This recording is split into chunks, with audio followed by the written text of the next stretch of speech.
Hey everybody, welcome back to the channel. Get ready to remove the V that's got a hold on your noose once more. We're going to get back into it. I'm Ben, the Skullcap Savant, and I welcome you back to our reinvestigations into the V steganography and V cipher work that we left off, wait for it, 22 months ago. I didn't design it that way, but it 22 being a very significant number to our work. It's pretty funny that it lines up with my comeback here. I'm happy to be back, everyone. It's also funny that today is one of our V holidays, Valentine's Day, which is factored into the work in the past too. But for those just coming to the channel here, this is the one place that I have been able to find on the internet that concentrates the research and study of the V steganography glyph that is passed down through time and seems to always signify that there is mind control happening on the subject matter that you find it in.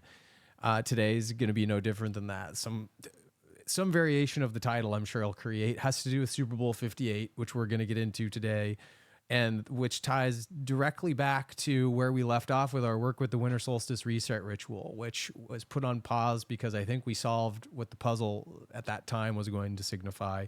But now we are fast approaching April 8th, 2024, which is the bookend date for the winter solstice reset ritual, which of course has to do with our eclipse that's going to be coming over the United States. This little guy here, a lot of you probably remember right here. X marks the spot. So what does the Super Bowl and the winter solstice reset ritual that you may or may not have ever heard of, depending on whether or not you found my content in the past, have to do with each other? Well, you will find out by the end of this video. But this is going to be a classic decode video. We are not going to be doing too much review. I'm going to do some review as it makes sense when the topics come up, just so we have a fluid understanding of what I'm, referencing. But one of the key things that is funny about what's going on here with this video, and in specific Super Bowl 58, is that it was a rematch of Super Bowl 54. And honestly, guys, we were here before. If you are new to the work, I encourage you to go back and actually look. Here's my Rumble page, and go back and look at Super Bowl 54 and how we were covering the themes of the banking collapse, Wizard of Oz, the coronavirus, which had just been identified. All of these themes coupled with the winter solstice reset, which we were halfway through the period of, because 2017 was the first eclipse. If you look at our chart that I brought up here. 2017, the eclipse pattern goes across here. 2024, this April goes across here. The significance is where it marks the spot. And then also, guys, this annular eclipse plays a part also that we might not have realized that it did when we originated this content. Let me give you a hint. Does it look familiar to a NASA logo from a particular series for all mankind that we may or may not have seen? Let's look at this. Look at this, guys. For All Mankind is a series we've decoded in the past. This is the NASA logo for the fake history of that particular series. It goes over, like an alternative history for what NASA is. This is the Delta logo that they show off in the series. It's not the Lambda logo. This is the real NASA logo. And here's our other real NASA logo, V-Steg front and center. We may or may not get to this in this video. The For All Mankind stuff might have to wait.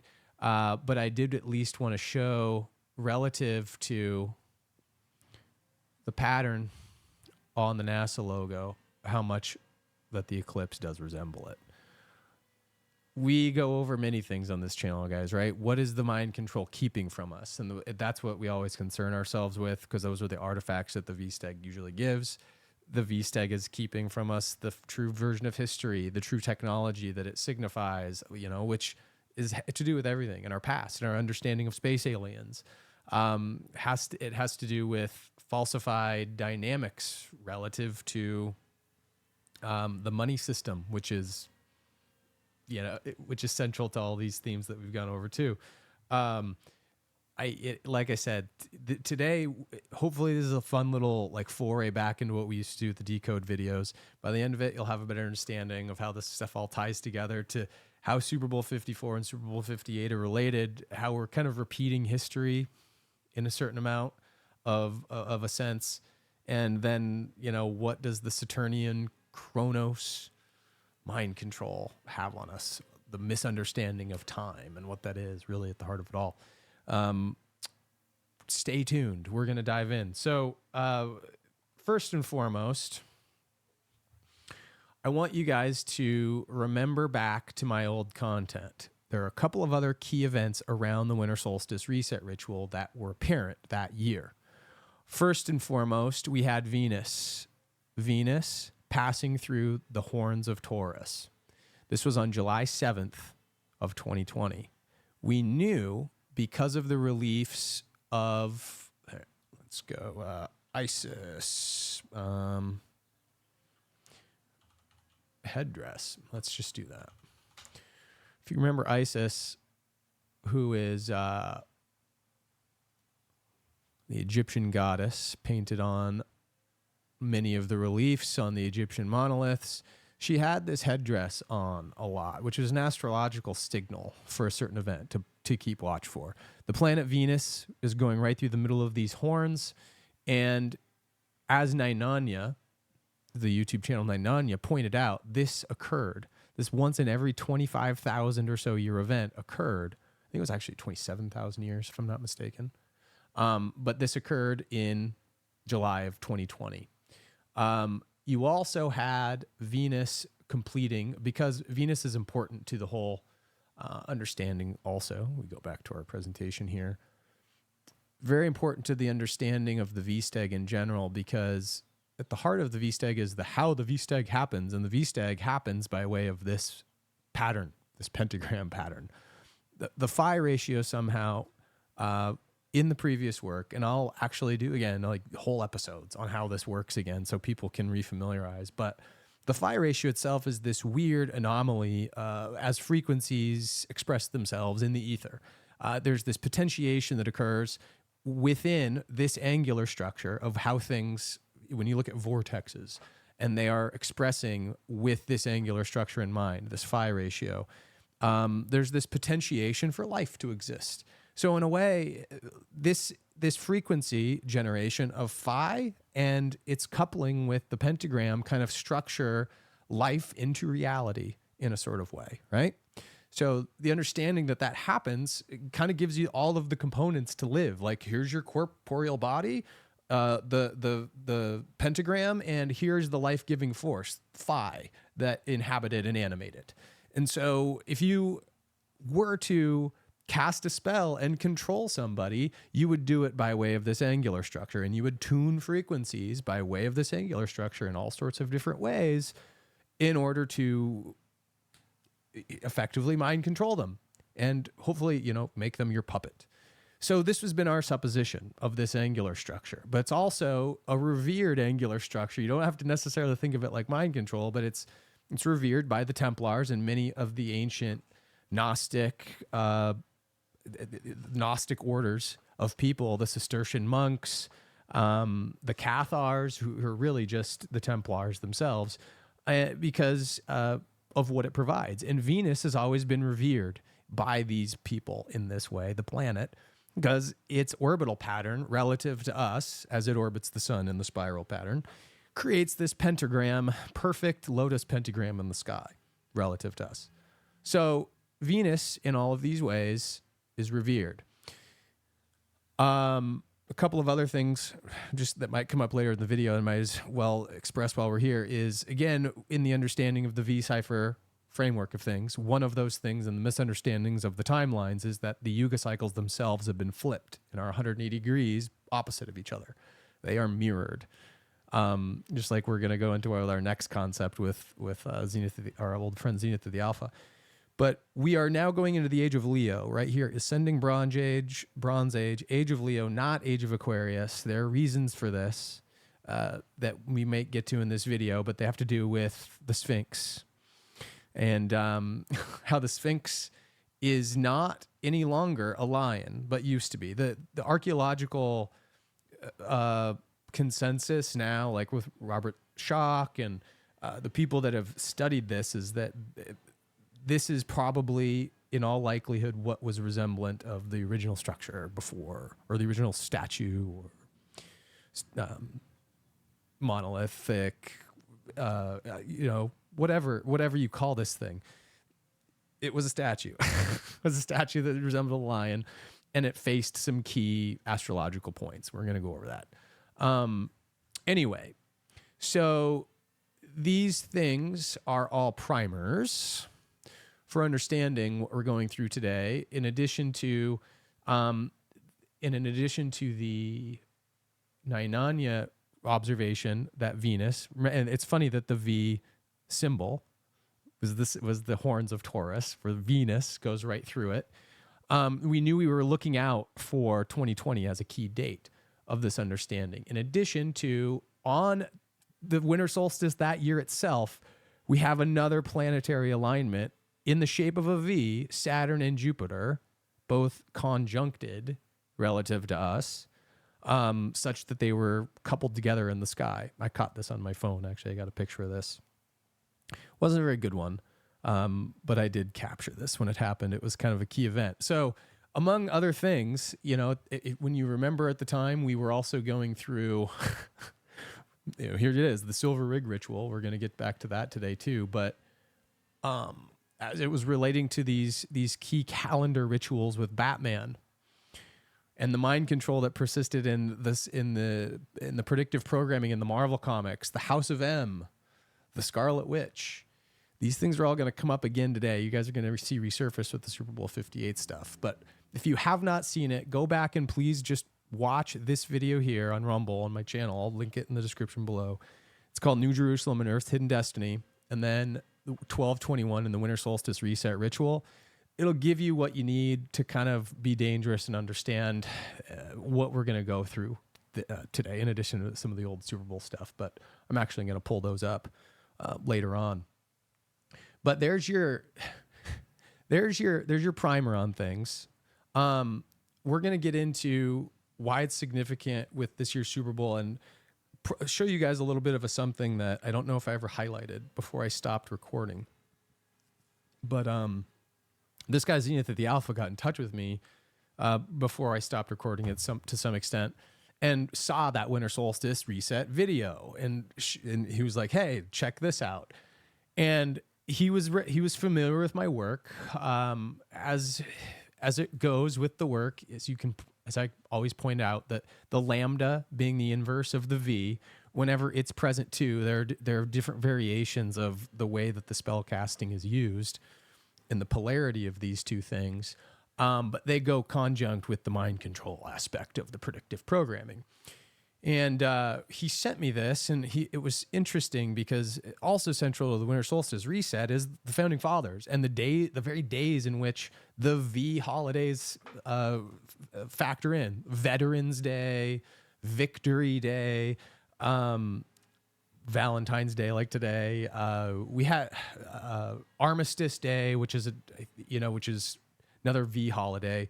We have all of these different things that are signified in American lore that tie right in to the mind control of things. They tie right in to the placements on ley lines that key structures are placed: stadiums, cathedrals, government buildings.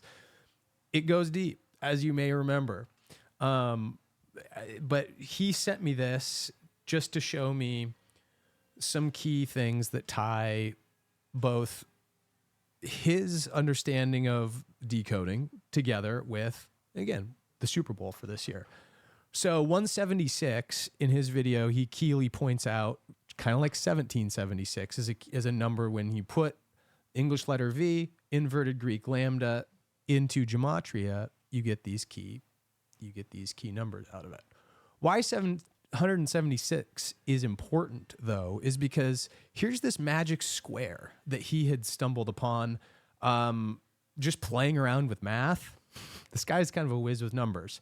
You're going to notice something pretty interesting about what's signified in these numbers here is that if you've come to the work in the past, you're going to remember these numbers from a lot of the gematria that we've pointed out with our themes. 25, 18, 51, 80, 82, 81, 52, 15, 28, etc. Right out of the gate, you'll notice 22 itself, V, the 22nd letter is here. 88, which is time. The moon orbits in an 8 pattern. 88 has to do with the Back to the Future speed that we've decoded in the past. 52 is 5.2 feet. Super Bowl 52, the Glass-Steagall Super Bowl. Even further into the mind control ritual with finance. 25 is 5 times 5. 5 times 5 being 5V. 5V. 5 is the fifth Roman numeral character. And 5 times 5 in megalithic math has come across more times than I care to mention in the video, but you also see 12 and 21, the date itself of the winter solstice. Then you got 55, which is the other 5-5. The V-Steg's heavy here, guys. And then, of course, down here in the corner, 58, Super Bowl 58 from this year. Well, there are other things. There are other reasons why Super Bowl 58 is maybe even a bigger V-Steg Super Bowl than 55 or 52 were. But the point in this exercise that he's gone through is this chart, this box, this magic square is what he calls it, sums up on each of its rows to equal 176. And in addition to that, and you see how he's purposefully blocked these characters out, almost like a digital clock reading instead of the curvature. And that's purposeful too, because of how he orients this when he turns it upside down or in a mirror.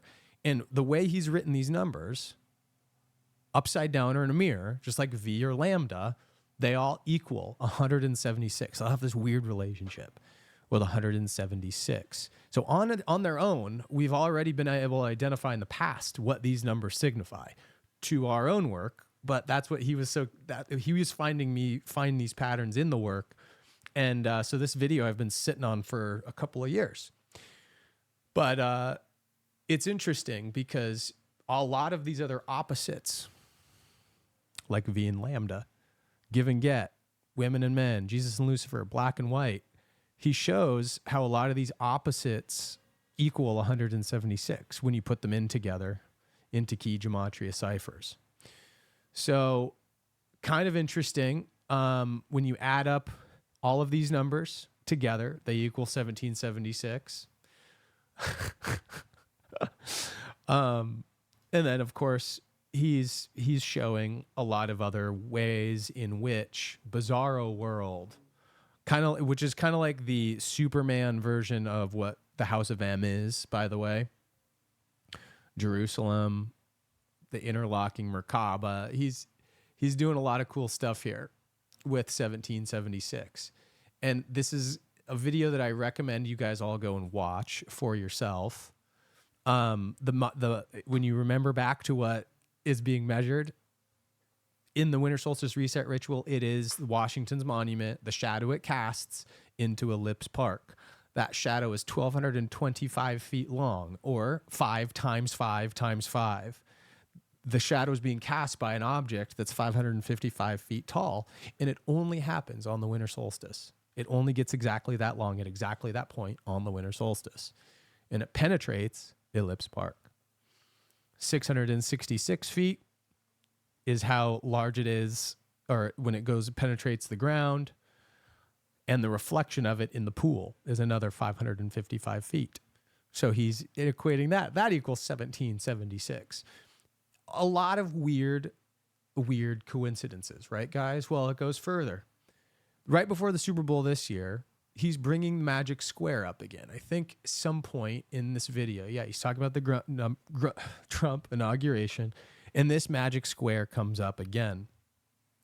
But what's interesting about this video is that he's tying the Super Bowl this year with the disease X. If you all remember back when we were originally going in, remember I was shown in my original videos here, and looking at Super Bowl 54. This was when coronavirus was just being identified.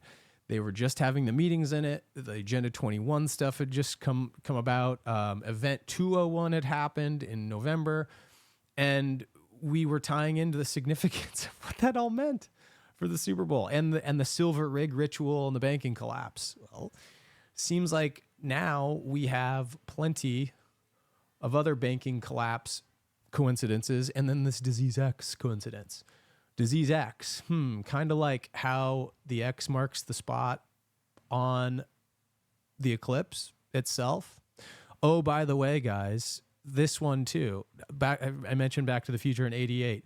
I didn't mention that the eclipse happens at exactly 88 degrees of longitude, and that remember Jerusalem. This is New Jerusalem. There's some new insights that are gained when you look at the fact that all along the eclipse path, both in 2024 right here and in 2017, all of the Salems in the United States are passed through. Basically, you have 1, 2, 3, 4, 5, 6 Salems here in the next one in 2024, and 1, 2, 3, 4, 5, 6, 7 of them from prior. So 13 Salems, which is an interesting number based on the Super Bowl this year too, you'll see. Also interesting is that alongside it, these cities, there will also be 8 cities of Nineveh. Weird, right? 8 cities on the 8th. There will be a total of 8 total and 8 partial eclipses to occur over 8 locations named Nineveh on April 8th. And then they recite some Matthew scripture. But Nineveh in the Bible represented when they witnessed the solar eclipse, right? So it's interesting because that's the place but when the significant eclipse happens in the Bible, and Nineveh is represented 8 times along this eclipse path in North America alone, along with Salem. So you have some really key stuff going on with X. So disease X. Remember, X steganography is it bleeds into the VSTEG work sometimes, but Daniel List's channel over Dark Journalist is where you want to go for all things X all the time. But what Zenith of the Alpha had pointed out here was that it is it's been 48 years since Super Bowl 10. Obviously, it's Super Bowl 58 this year, which breaks down to 24 plus 24. Funny because this is 2024. There's some 24 stuff with the gold and silver, or the silver, the purple and gold rituals. Remember Kobe Bryant dying in 2020? He was number 24, and this had to do with Richard Nixon, had to do with the Washington Huskies, Warren Moon, and the moon rituals then. Well, hold your horses. We're going to get to that. 24 is significant, though, and he points it out here. And somehow exactly 48 years to the day of Super Bowl 10, because Super Bowl 10 occurred on January 18th, 1976, you have the World Economic Forum meeting to discuss disease X. So they played fewer games back then. The Super Bowl didn't go into February at that point. But you also had... so the exact amount of 576 months. Okay, so he equates this with the Great American Solar Eclipse, and he also equates it with this other key date, because here was the final score of the game, 17-21. And he related it with this fever of 1721, the 268th prime, the smallpox vaccinations.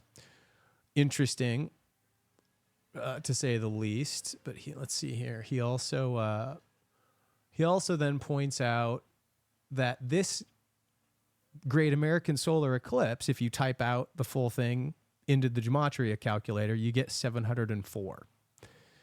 And that's curious because this day in history, 704, is exactly, which was 704 days ago from the Super Bowl of 2022 back to the beginning of the coronavirus, and when it was announced, and when the original disease was announced in the coronavirus, was 704 days, which is exactly like the halfway point between the Super Bowl of this year and then.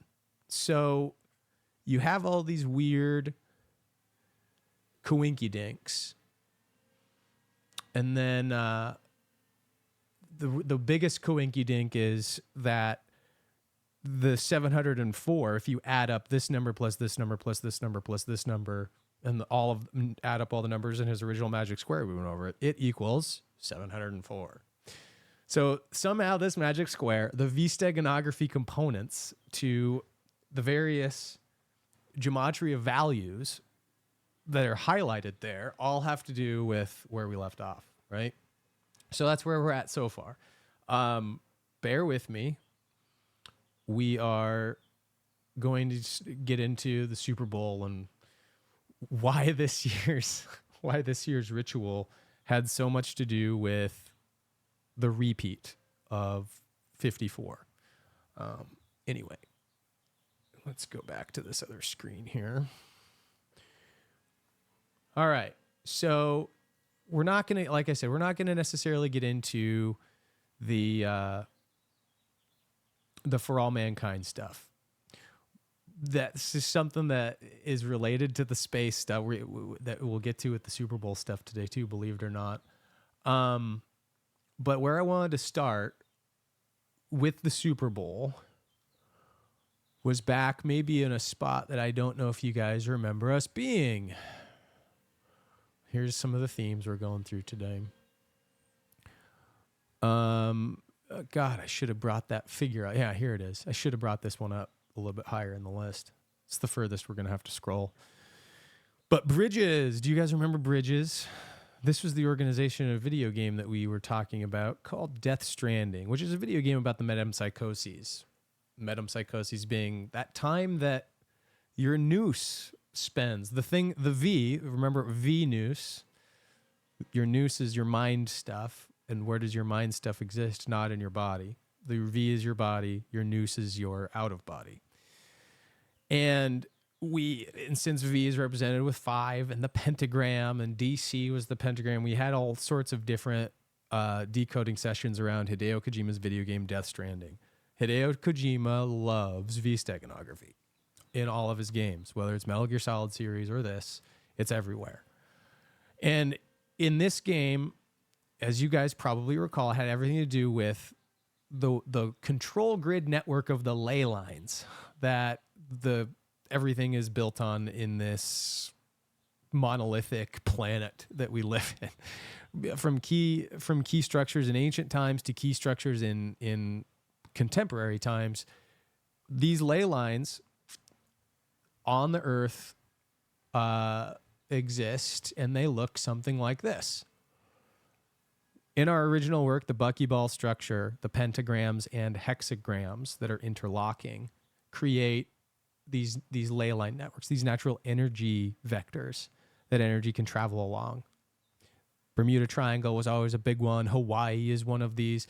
These are also the Earth expansion joints, as we called them. These are the predominant points where the energy is coming out of that the Earth expands and grows. So there's a process, and you may or may not know about this or not, but flat Earth is a lie. Expanding Earth is is the psyop that they're putting in front of you. They're putting the flat Earth psyop in front of you so they keep you from the truth of the expanding Earth. Expands in the shape of a Merkaba. That is why the Jewish star matters so much, is because they're using this very network to mind control you. In all of the media and all of the subversive things that are happening, it's somehow connected with that frequency structure of the pentagram that I talked to you about, the techniques that are used, and the structure of reality, which has to do with that also. And by putting key structures on these points, spells can be cast and things can happen, the stadiums included. So The Bridges network was something that was outlined in the video game that utilized this key structured network of ley lines to harness the mind control of the people that were trapped in the metempsychoses. Your main character included. It basically in the life between lives. It's the metempsychoses, for those unaware, is the ancient concept from Egypt and the Book of the Dead that is your path through the afterlife to get back and reincarnate into a new life. Gives you a new V, a new soul, a new seed of the soul. So the Bridges network is tied into this somehow, just by way of this man here, Tommy Earl Jenkins. This character, Die Hardman, which Tommy Earl Jenkins played in Death Stranding, and the Super Bowl's winning touchdown to Mr. McCole Hardman Jr. Okay, so I know this is a lot to absorb, jumping right back into this, guys, but this is what I was seeing in the Super Bowl.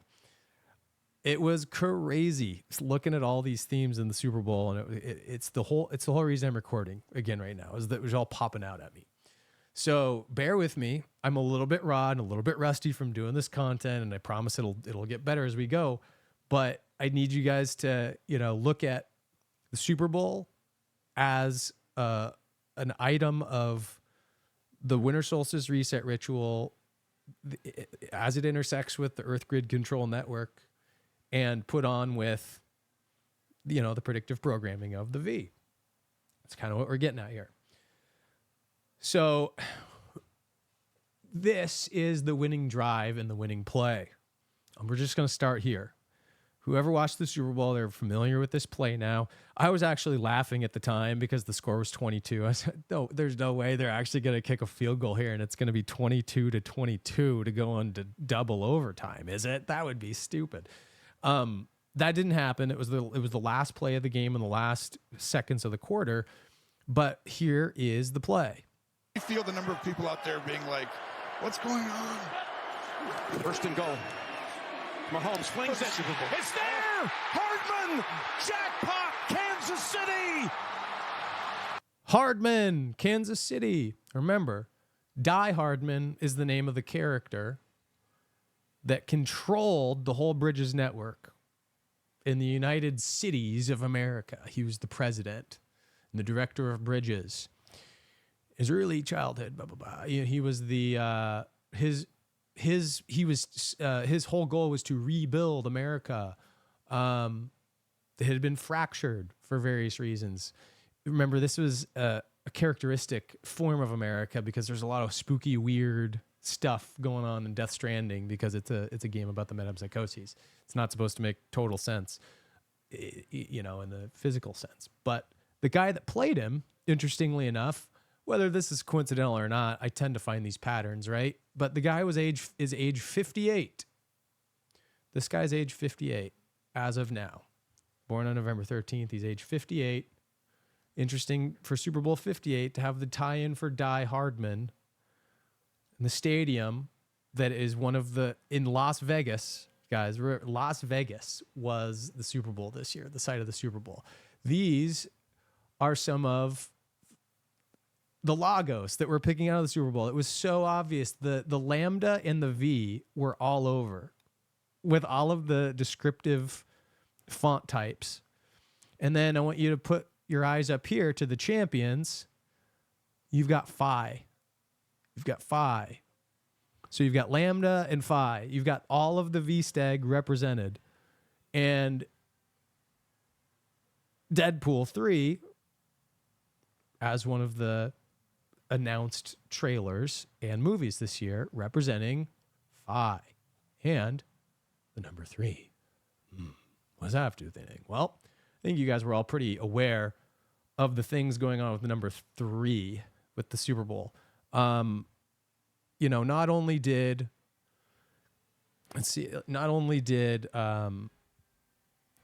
Patrick Mahomes get 333 yards passing on a 3rd and 3, or was it a 3rd and 3? I thought it was. Hold on. It wasn't a 3rd and 3, I don't think. It's 1st and goal. Oh, 33. That's what it was. Against number 33, the guy who didn't catch the pass. That's what it was. So, or the guy that didn't defend the pass. This guy, number 33. So the play was with 3 seconds left on the clock. That was the other 3. So you've got number 33 supposedly defending the pass. Number 3 with 3 seconds left on the clock.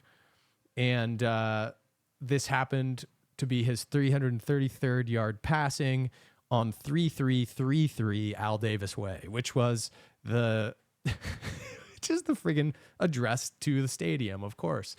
But It's there! Hardman! Jackpot! Kansas City! And this was the Andy Reid special. This was the Andy Reid special we talked about. He was number two, so they, and then 25 to 22. Go back to the Magic Square, guys. Remember, 25 is a V-Steg number, 22 is a V-Steg number. That's the final score of the game, is 25 to 22. So you have 2 of the Magic Square numbers and then 3 being completely lambasted all over the place. The weird thing is this Mecole Hardman guy wasn't part of the team earlier in the season. And if you notice, he's number 12. He's number 12. He used to be number 17. Back when we were decoding, he was part of their original championship teams, and he was also on the team during Super Bowl 54 when they beat the 49ers the last time. He's now number 12. Why it's weird is because number 17, relative to the Q stuff and Cupid, and today's Valentine's Day, 17 and Q and President Trump, the commander-in-chiefs, how we were depicting that team at that point, it was a different time and a different reflection of the symbolism. Now he's number 12. Why 12 is important is because 12 is the number of the zodiac. 12 is the number of time. It is literally the ritual of time being shown to us. 88 also equals time many times. A lot of the videos that we've showcased in the past have both of those, but 12 is also weird because it's usually reserved and designated for quarterbacks. I mean, it's very odd to have number 12 on a wide receiver type. It's not unprecedented. I was going back and I did find some examples earlier today of some Atlanta Falcons players, and oddly enough, like highly concentrated with the Atlanta Falcons. They had Chris Chandler as their quarterback, a really famous quarterback who wore number 12. And then a bunch of other secondary offensive players secondary offensive players is a confusing term. They weren't people in the secondary. They were backup offensive players or key offensive players that were on the team that wore this number 12. But number 12 was always something that was part of the symbolic structure of quarterbacks. In fact, when you go back to Super Bowl 10, Super Bowl X, the Super Bowl that is highlighted in Zenith of the Alpha's video, Super Bowl X with the star, the bicentennial. This thing, by the way, 1776 is highlighted that year because it's the bicentennial, and they had the pentagram right there in the logo of Super Bowl X. But both quarterbacks from this team were number 12. Staubach with the Cowboys and Bradshaw with the Steelers. So it is very strange. It just stands out, oddly enough, with all the 3 stuff going on. This Maurice Hardman. And remember, the Hardman, it's pretty hard not to look at the Earth Grid Control Network relative to Las Vegas and, the Lagos that we're looking at here, relative with the Super Bowl. I love this photo, too, by the way. I found this somewhere on Twitter over the last couple of days, but all the NPCs watching the football game. But here's some other weird coincidences, too, guys, between Super Bowl 54 and Super Bowl 58, which was this one. Same people winning the Super Bowl. Lamar Jackson MVP, Ravens win AFC South, Texas, all these weird coincidences with key events happening. Even like Billie Eilish winning Song of the Year, the playoff teams that they were that they were beating, even repeat things in other sports like the Celtics and Bucks both finishing in the top 3 in the East. Some of these are a stretch, I'll admit, but there's clearly a pattern between the 54 Super Bowl and the 58 Super Bowl and the number 3. So let's dig in further, guys. So we've already got and established the V-Stag numerology with the end of the game. We've already established the oddness of Hardman's number, but let's also establish that he is an oddity on the team this year because he started off with the Jets. So he's been a part of all the other Chiefs Super Bowl teams. So he's traded to the Jets earlier in the year and then traded back to the Chiefs later in the year. And what's odd about this is that he couldn't have worn number 12 with the Jets either, but it was also where Aaron Rodgers was going. Let's see here. Where did I put that one? Yeah, here we go. So because this only happened, he only got traded to the Chiefs after Aaron Rodgers tears his Achilles, which was a 9/11 ritual, by the way. He had to wear number 8 on the Jets, is why I'm bringing this up right now. He could not wear his typical number 12 because it was a retired number. Joe Namath, who won Super Bowl III for the Jets, which was the very last Super Bowl before the merger, by the way. They had three Super Bowls prior to the merger of the AFL and the NFL, because that's what the Super Bowl was for those first 3 years. So when you factor that in, you also have this as the 55th Super Bowl. Super Bowl 58 is the 55th Super Bowl since the merger, where Joe Namath, the other number 12 of the Jets, or the only number 12 of the Jets because they retired his number after he retired, has this weird ritual with Aaron Rodgers where he tore his Achilles on September 11th. It was like the first game of the season, right? Hardman is then traded to the Chiefs shortly thereafter. But here's the play. And also I want you to notice, this is going to come up later in the video, the team playing. It's Buffalo. And here it is. Protection breaks down and time runs out. Down goes Rodgers and the sack for Leonard Floyd. Here it is. He gets up. Oh, he's done for the season. New this year, and after spending 3 years with the And he's Rams, just standing, and then he just like falls down. Bears, and now Rodgers sits down. It's just weird. The whole thing is weird. And then because even weirder with the Jets is the whole other ritual with number 12 that we've talked about on this channel also is how Tom Brady's career was launched. Tom's going to come up in this vid too. But the Jets, right after 9/11, remember, this event happened on 9/11. It was a 9/11 callback to the quarterback getting injured in the Drew Bledsoe matchup where number 11, the Twin Towers, were taken out by 2 Jets players.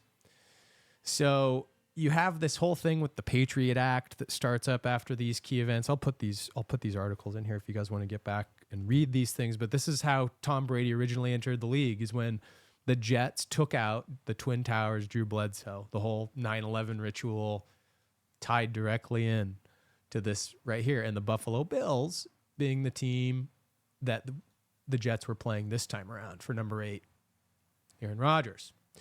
So you have these established connections then with Hardman, the Bridges Network, the V-Steg that's apparent, the 9/11 rituals, and where Hardman came from this year with the New York Jets, where Aaron Rodgers tore his Achilles, and we also had this happen in the Super Bowl this year, where number 57 tears his Achilles by stepping on the 25-yard line. Dre Greenlaw, after the stop on the punt return, which is just ridiculous. Oh, his Achilles tendon snapped, is what they said, you know. He's had an outstanding year, and that's a huge. But the game is 3-0 when it happens. 3-0. There's probably some other stuff going on with the time clock and everything. But so he tears his Achilles. So this is the thing that ultimately is tying this whole Hardman crap in. But you have a lot of the classic, let's just say it, Freemasonry stuff with 33. It's interesting to me that at the very end of the game, you also have, and we're not going to show all this stuff. It becomes inane after a while, but let's just show the scene of the championship trophy. You have a couple of things happen prior, which number one was Larry Zonka handing the trophy to John Elway, who then handed the trophy up to the podium. And this was interesting with the 33 also, because, well, first of all, Super Bowl 33 was won by John Elway. That was the first thing I found on that. But what was the other thing? It was,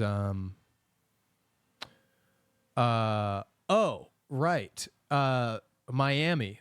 Miami has to do with later on in the video where we go over into the college realm of things and show how the national championship lined up with all the rituals of this year. But 33 years ago was Super Bowl 25. And Super Bowl 25, being one of those VSTEG numbers, was the year when the Bills lost by kicking wide right.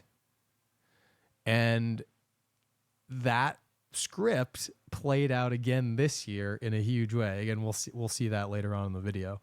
But Joe Montana is going to come into this also, as he did in the Super Bowl 54 video. But it was kind of strange that they had the winner, the MVP of Super Bowl 33, give the trophy up to the podium here. But even more odd with this was that I showed before, how they had the phi on the logo in addition to the lambda, and how we had this Deadpool trailer come out all at the same time. And the Deadpool trailer, by the way, Zenith of the Alpha, talk about repeats. Disease X, this video from Super Bowl 54, where Ryan Reynolds plays the devil, Satan himself, in a Match.com commercial. And what's interesting is the year of Disease X, where they were saying everything is temporarily closed because this was the coronavirus back then. Satan was going out with this woman, and woman was going out with Satan because everything was closed. So we had this year's Super Bowl 54-58 rematch. The rematch, and Ryan Reynolds, being the star of Deadpool, was rematched into another trailer. Where is the Deadpool trailer? Because I know I pulled it up, or at least I thought I pulled it up. It's okay, I'll just pull it up here. Deadpool Super Bowl commercial. Okay, so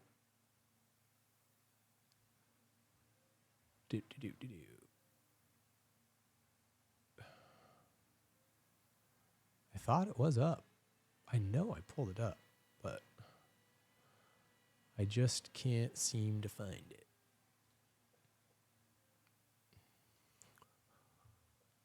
Oh well. Happy birthday. All right. So this is the trailer.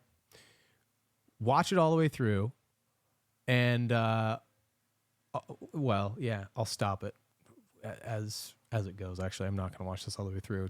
We're going to spend too much time on this video as it is. So I will stop this as key things happen. But here's Wade Wilson, the star of Deadpool 3, also Ryan Reynolds in the rematch of Super Bowl 58, and he's reprising his role of Deadpool. All right, okay. It's been a challenging few years, for sure, but I'm happy. That is because... By the way, guys, his wife, which is really funny about this, I forgot that his wife, right here, or his girlfriend, or his love, she is the, where is she? There's gotta be a few years. There she is. So this chick right here, she's the main character in the TV series V. Just so you're aware. Pretty funny. For sure, but I'm happy. That is because of each and every one of you. I'm the luckiest man alive. Make a wish, buddy.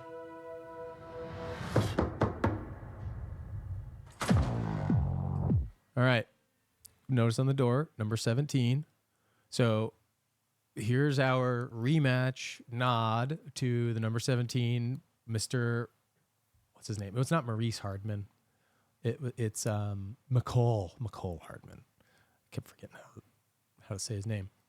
But you'll see how it's interesting because 17 is shown at 24 seconds in. Remember 24, this is the year 2024.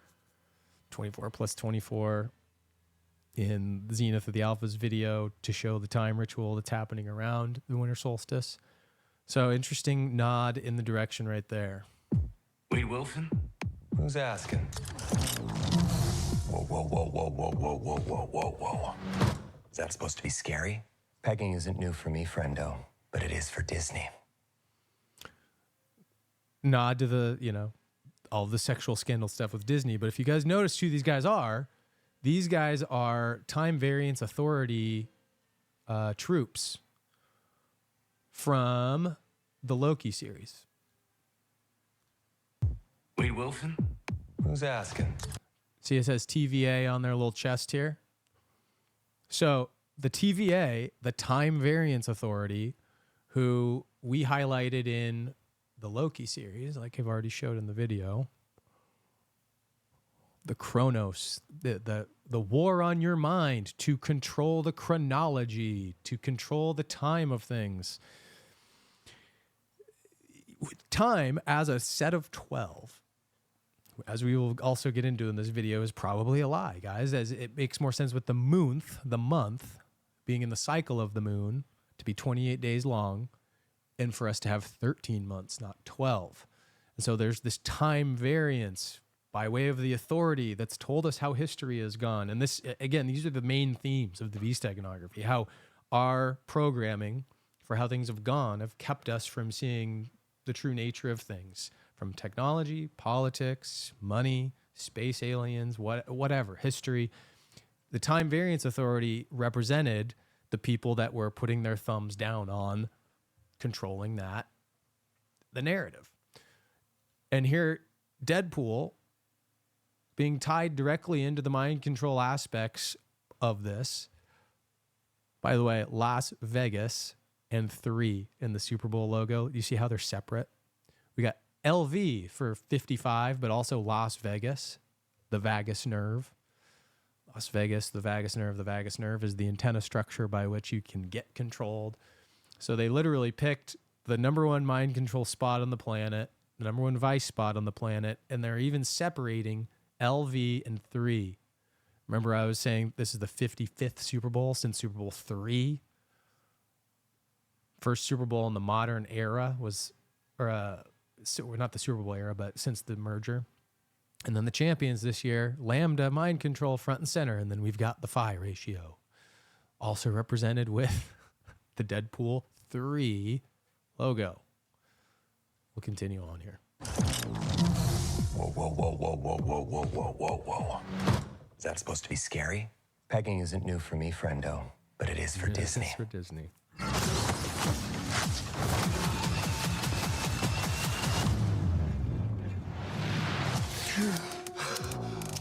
Mr. Wilson, you appear to have soiled yourself while unconscious. I wasn't unconscious. Who are you? Why am I here? Walk with me. Here it is, the Time Variance Authority. You are special. This is your chance. To be a hero among heroes. I smell what you're stepping in, Sensei. If you guys saw what's going on there with the TV screens, this is like the control aspect of reality. What does the time variance authority represent? We also looked at this from this perspective of the Wizard of Oz, and it was a really big Wizard of Oz riddle to uncover with decoding the whole series of Loki and how time variance authority really represented the structure of Oz. We'll get into that too, but interesting, right? Very interesting, the themes here. Your little cinematic universe is about to change forever. I'm the Messiah. I am Marvel Jesus.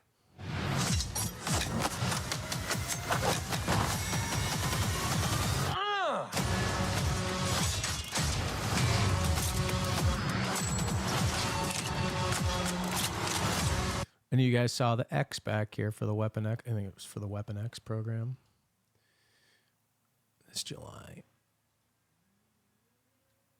Oh yeah, so he's saying Marvel Jesus, right? And so there's a thematic quality to that in X, but see, you've got 20th Century Fox, I guess. So the X is significant here because he's actually crashing the fourth wall. That's what the mind control is, right? He crashes through in all of his comics what that fourth wall boundary is, which is really what prevents us from seeing things as fake or not fake. And that appears what he's doing here with, of course, Weapon X, the program that he was part of to get his regenerative powers and all those things. He was in that program with Wolverine. But this looks like a big collapsed 20th Century Fox logo. And remember, 20th Century Fox makes this, not Disney. They have different licensing rights because of the violence and stuff. But remember our Fox faction too, guys. So Fox faction is producing this Deadpool movie, Deadpool 3, with mind control, time variance authority, and Weapon X at the heart of it, for X marks the spot and the ritual of the winter solstice. God, please! Oh my fuck!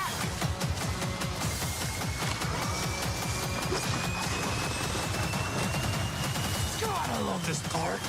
Wait!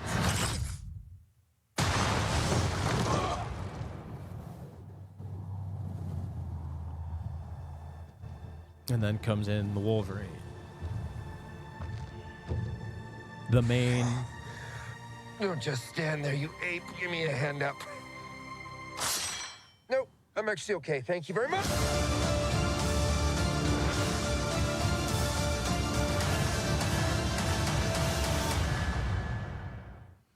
So there he is.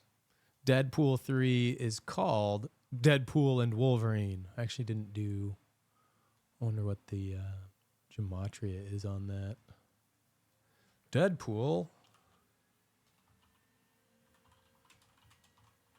Whoops. Wolverine. Or use the ampersand like they did. Probably is how you probably want to do that. Put it up there for later anyway. Anyway, so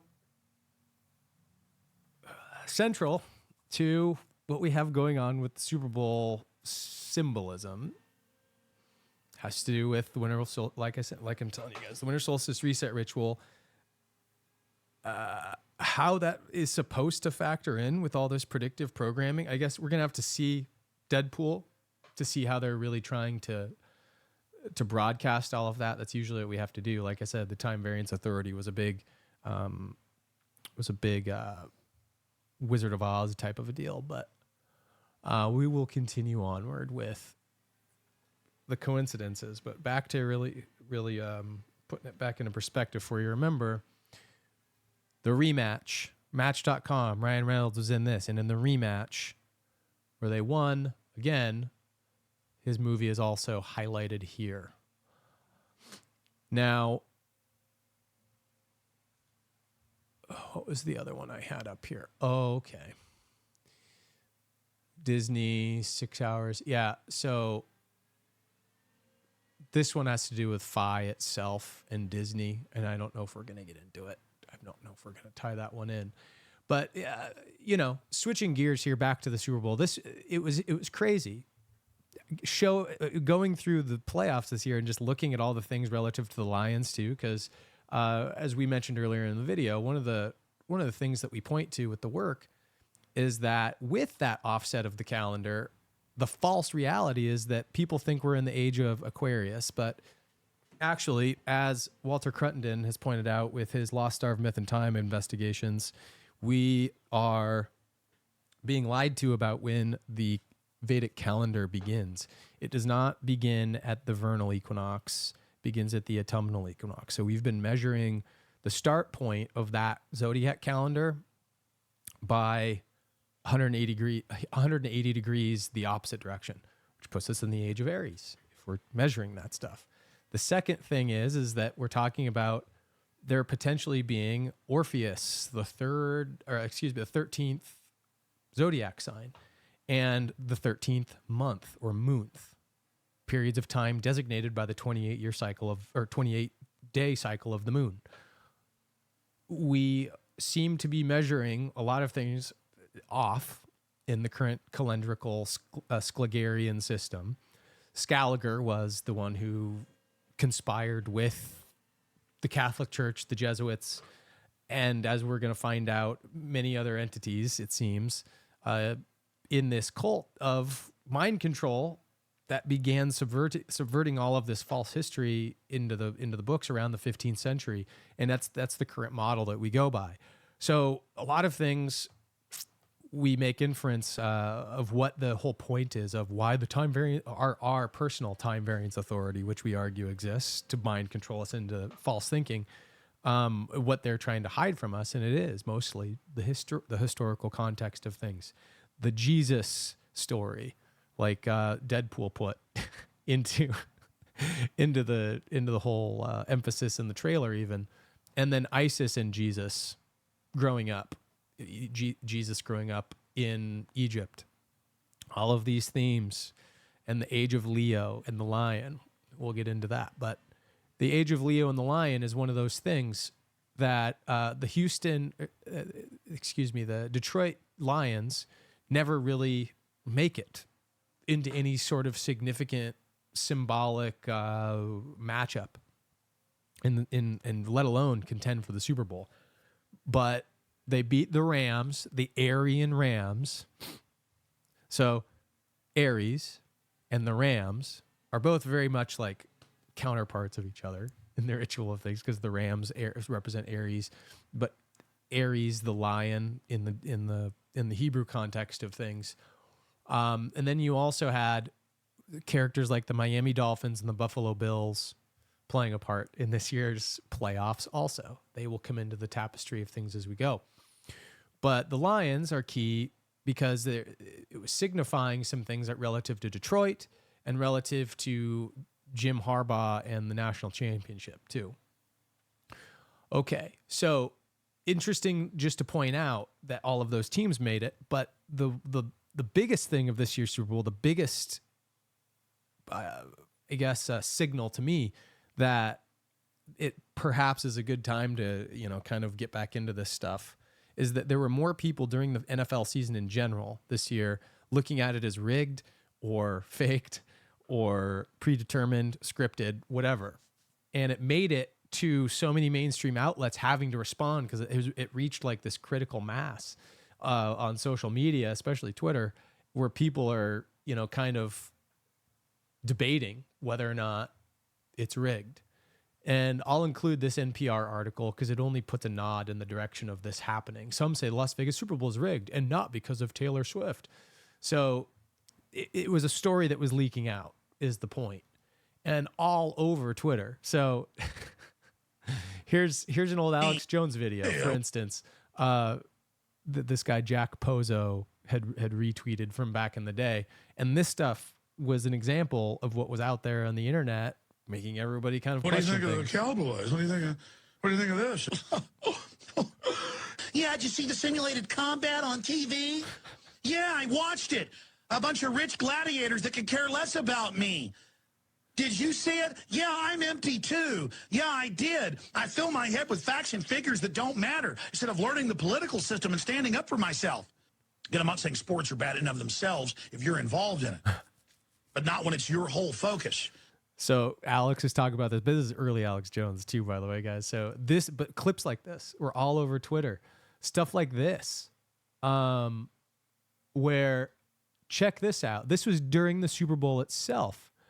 And as a lot of people pointed out with this in particular play, there were some inconsistencies that happened that showed live on the field that things were being rigged or overlooked, but I don't know how they could be overlooked this bad. The score was 19-16. It was the final drive of the game, and they were trying to drive it down to tie the game up to put it into overtime. And Patrick Mahomes rushes to the sideline. As you can see, it's 1st and 10 at the beginning. Here, I'll actually make this thing. I can't make it any bigger. I'll just play it. To Jay's point earlier, how huge that extra Surprised if they combine a couple So more here it times comes. down the field. for coming after him. Able to escape and run toward the sideline and out of bounds. At the So there's the 38. play. 3 is very different than 4. It was 1st and 10, and he ran out of bounds, clearly didn't get the first down.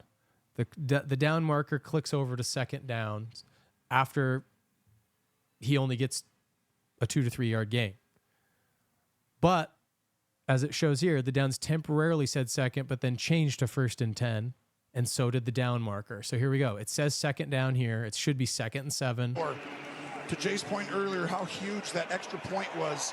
When you have to score a touchdown under 2 minutes, down. your mindset is completely different. And with 2 timeouts, you've got all the time in the world. Super You Bowl know you've logo got comes over the safety net top of it, field goal. right here. You can be aggressive, but you don't have to push it. And it It's says not 1st there. and 10.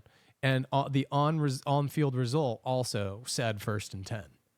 So this was caught all over Twitter.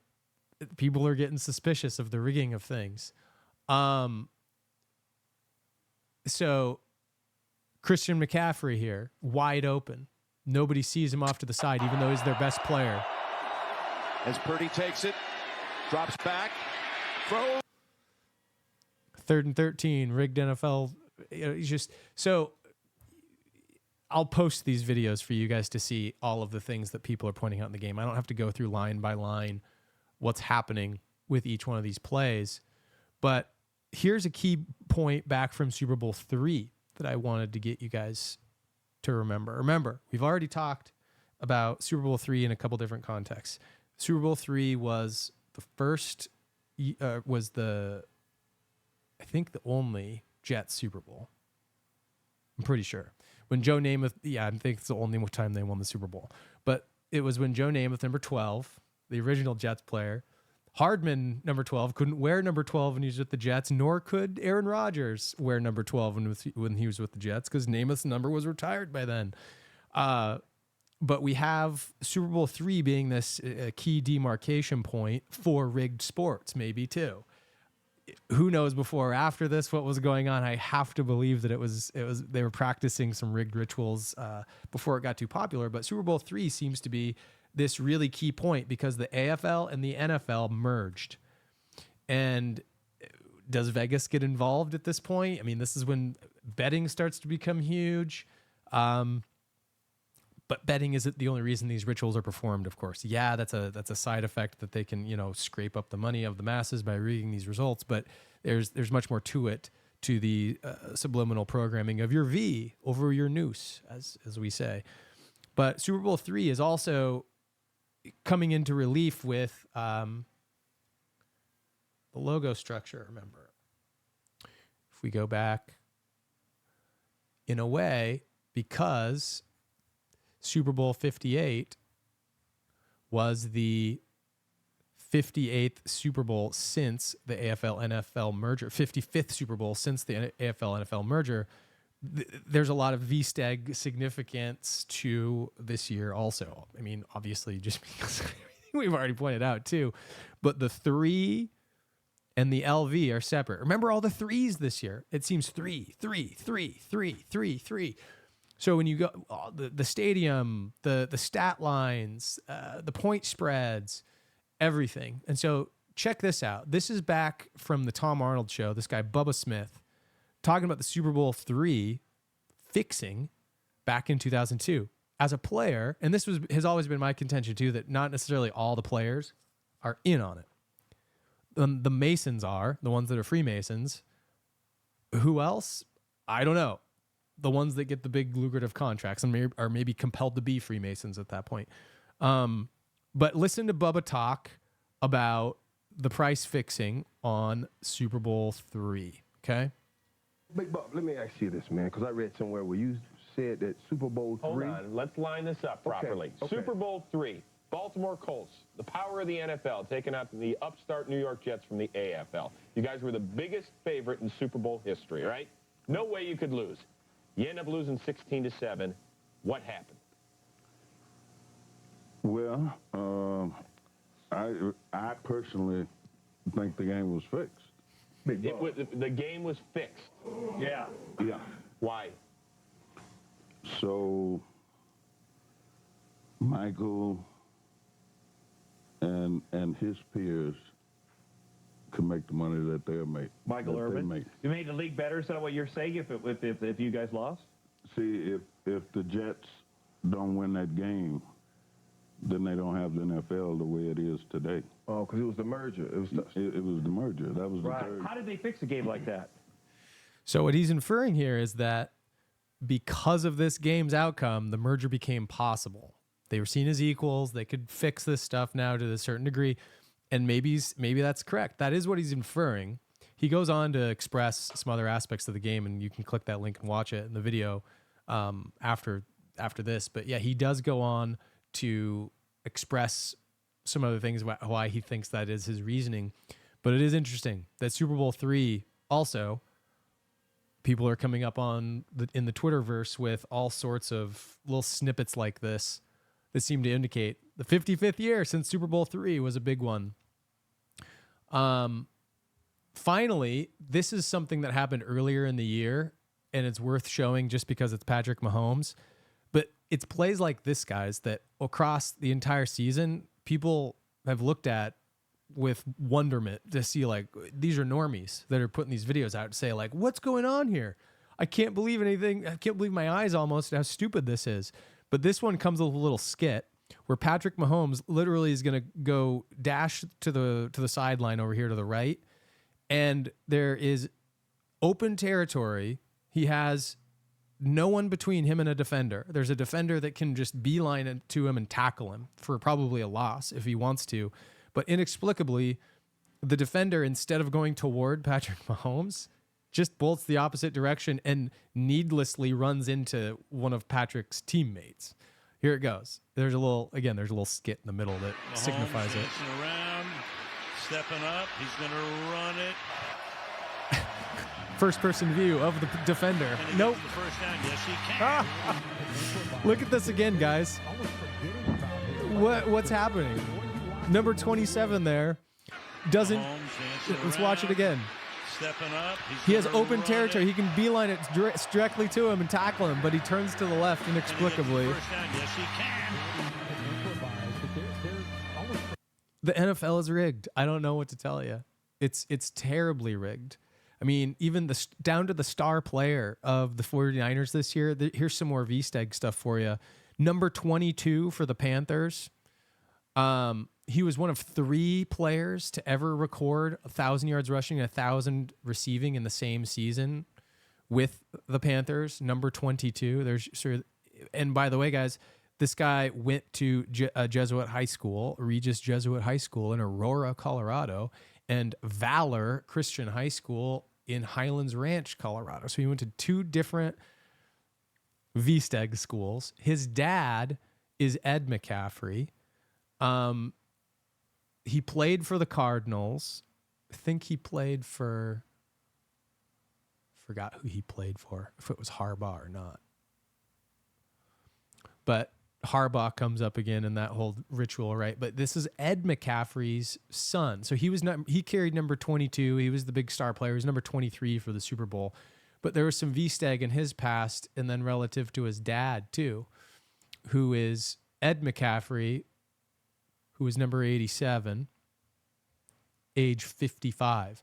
Number 87, significant, I thought maybe just because of the whole thing with Kelsey this year, Travis Kelsey and the Taylor Swift shit. But he won 3 Super Bowl rings, and he won 1 with the 49ers, and then 2 with the Broncos. And he was part of that team where John Elway, Super Bowl 33, when they won that one. So the V-Stag and the threes and things like that are coming out even just with the players. But the player that interested me the most this year was Purdy. Brock Purdy. So weird, right? So we have Brock Purdy as number 13, and Taylor Swift is significant to the Super Bowl this year also, and she is number 13 with all of her rituals. We'll get to that too. Then I'm talking about 13 as it relates to the calendar, right? Because all of this Super Bowl ritual stuff has typically boiled down to the calendar rituals. If you guys remember, and I didn't have my book station set up because we're not doing that today, but do you remember the Batman Long Halloween calendar ritual? The V-Stag has to do with the comic decodes, has to do with the reset of the winter solstice, has to do with the collapse of the banking system. Remember, a 22 caliber murder weapon was used by the calendar man to rig all of these events. And these were symbolically significant, these Batman comics, to the calendar reset of the winter solstice that we'd already tied up. 13 then, back to Purdy, becomes significant because of how many months there actually are, right? 28 days in a month in the ancient world, measured by 13 different months to equate to the perfect calendar. 364 days plus the 1 day at the end of the year that they didn't observe. That was the reset. So every year's calendar would be the same, but it was curious to me because he was also this character of Mr. Irrelevant. Mr. Irrelevant. The number that shouldn't have been. He was drafted in 2022 at the Las Vegas NFL draft.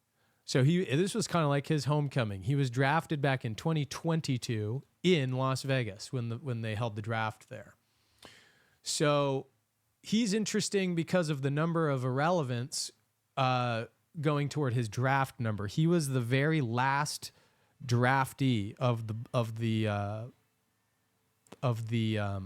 draft that year, which is 262. It's the 262nd pick. And he became then the lowest drafted player to ever start in a Super Bowl because of this. I think it says such in surely a late round wouldn't be. And his predecessor, Lance, I forgot who this guy is, but he was picked number 3 overall the previous year. There's your 3 again. But beyond all odds, number 13, from the very last pick in the NFL draft, which they call Mr. Irrelevant, is the starting quarterback against the team that has Taylor Swift at the bottom of its recognition pool. And here's a little blurb on the NFL draft from 2022, just to show you that it was in Vegas. So this was interesting to me. This is very interesting to me because all at once you have these things going on, like these players in the Super Bowl, like Ed McCaffrey. What's significant about him? Well, he actually, where is it? I didn't highlight it. I thought I did. So yes, here we go. He was on the same team at Stanford as Barry Sanders' son. Barry Sanders' son at the time was supposed to be, the second coming of Barry Sanders. But instead, you get this Jesuit white guy coming in from the Jesuit high school, and he's playing at Stanford instead. At this point, it wasn't John Harbaugh, I don't think, but he was supposed to be. He was supposed to be the star player, and McCaffrey comes in, and he ruins it. Barry Sanders Jr. doesn't end up having a very remarkable career, but ends up going back to his father's alma mater, which was Oklahoma State. So Barry Sanders Jr. goes back there. Well, it's weird because the same year, again, that the Lions, as I showed earlier, had a remarkable season and they beat the Tampa Bay Buccaneers, by the way. And also the year that another Michigan team, the Michigan Wolverines, Deadpool 3, anyone? The Michigan Wolverines won the national championship, and Wolverines in the new Deadpool movie. What's going on with Detroit? And the Lions being representing the true age of Aries that we're going into. You had a lot going on with 2023. Well, you also had this documentary called Bye Bye Barry come out on Amazon. That all of a sudden Amazon's doing these weird documentaries with NFL players, and they're focusing on Barry Sanders and the Lions. I don't need to show the entirety of this other than to say that it's interesting that they have this documentary at all that came out this year. And they also had this other documentary that came out, which was about Travis Kelce's brother, of all things. The Kelce that plays for the Eagles. Why? He's a contemporary player. He's still in the NFL. He hasn't even had, I haven't watched any of this stuff. It's just these trailers I'll include so you guys can see this, but they're going hard in the paint with the Swifties, the Kelces, the players around them, the Barry Sanders of the universe. This isn't even as deep as I could go, guys. I had no interest in going totally deep into all the new characters and players in the NFL. I'm years removed from having ever watched any of this. But again, the themes of this last year were just too much. It's just all interesting that it's happening around the winter solstice reset. These things all point to winter solstice reset with its numerology. And then the other curious thing with the mind control aspect, which we don't need to touch on too much here, was Maui fires and how the police chief that was turning the power off and killing people basically by way of his actions was honored at the beginning of the Super Bowl. We have a lot to dig into with this, and relative to another movie that's out there, there's steganography in this called Aloha, where Bradley Cooper plays somebody in the Space Force. Basically, it's the space division or the secret technology division of the Air Force. Space Force isn't acknowledged back when the movie comes out. I think this is a 2016 movie, but it's all about a secret array of satellites that are controlled by way of this broadcast station in Hawaii. And what does this have to do with the directed energy weapons? The whole ritual there. We'll find out at a different day. But you'll notice the X steganography / V steganography that's created with the angles here just on the movie poster. So you had mind control stuff running deep, just thematically all through the thing, guys. And then what else was apparent is a lot of people. And this is a lot of people were sorry. I didn't mute it, but a lot of people saw that the score line at the end of the first quarter was the same as the graphic sampler that was leaked days in advance. This was going off this particular graphic, this 3-0, this graphic sampler was being sent all over Twitter in the days prior to the Super Bowl. And so a lot of people, that the result actually reflected 3-0. Mind you, the timestamp was a little bit different. When they showed it on the screen, the score was still 3-0 at 14 to 10 minutes in, or 14 minutes and 10 seconds in.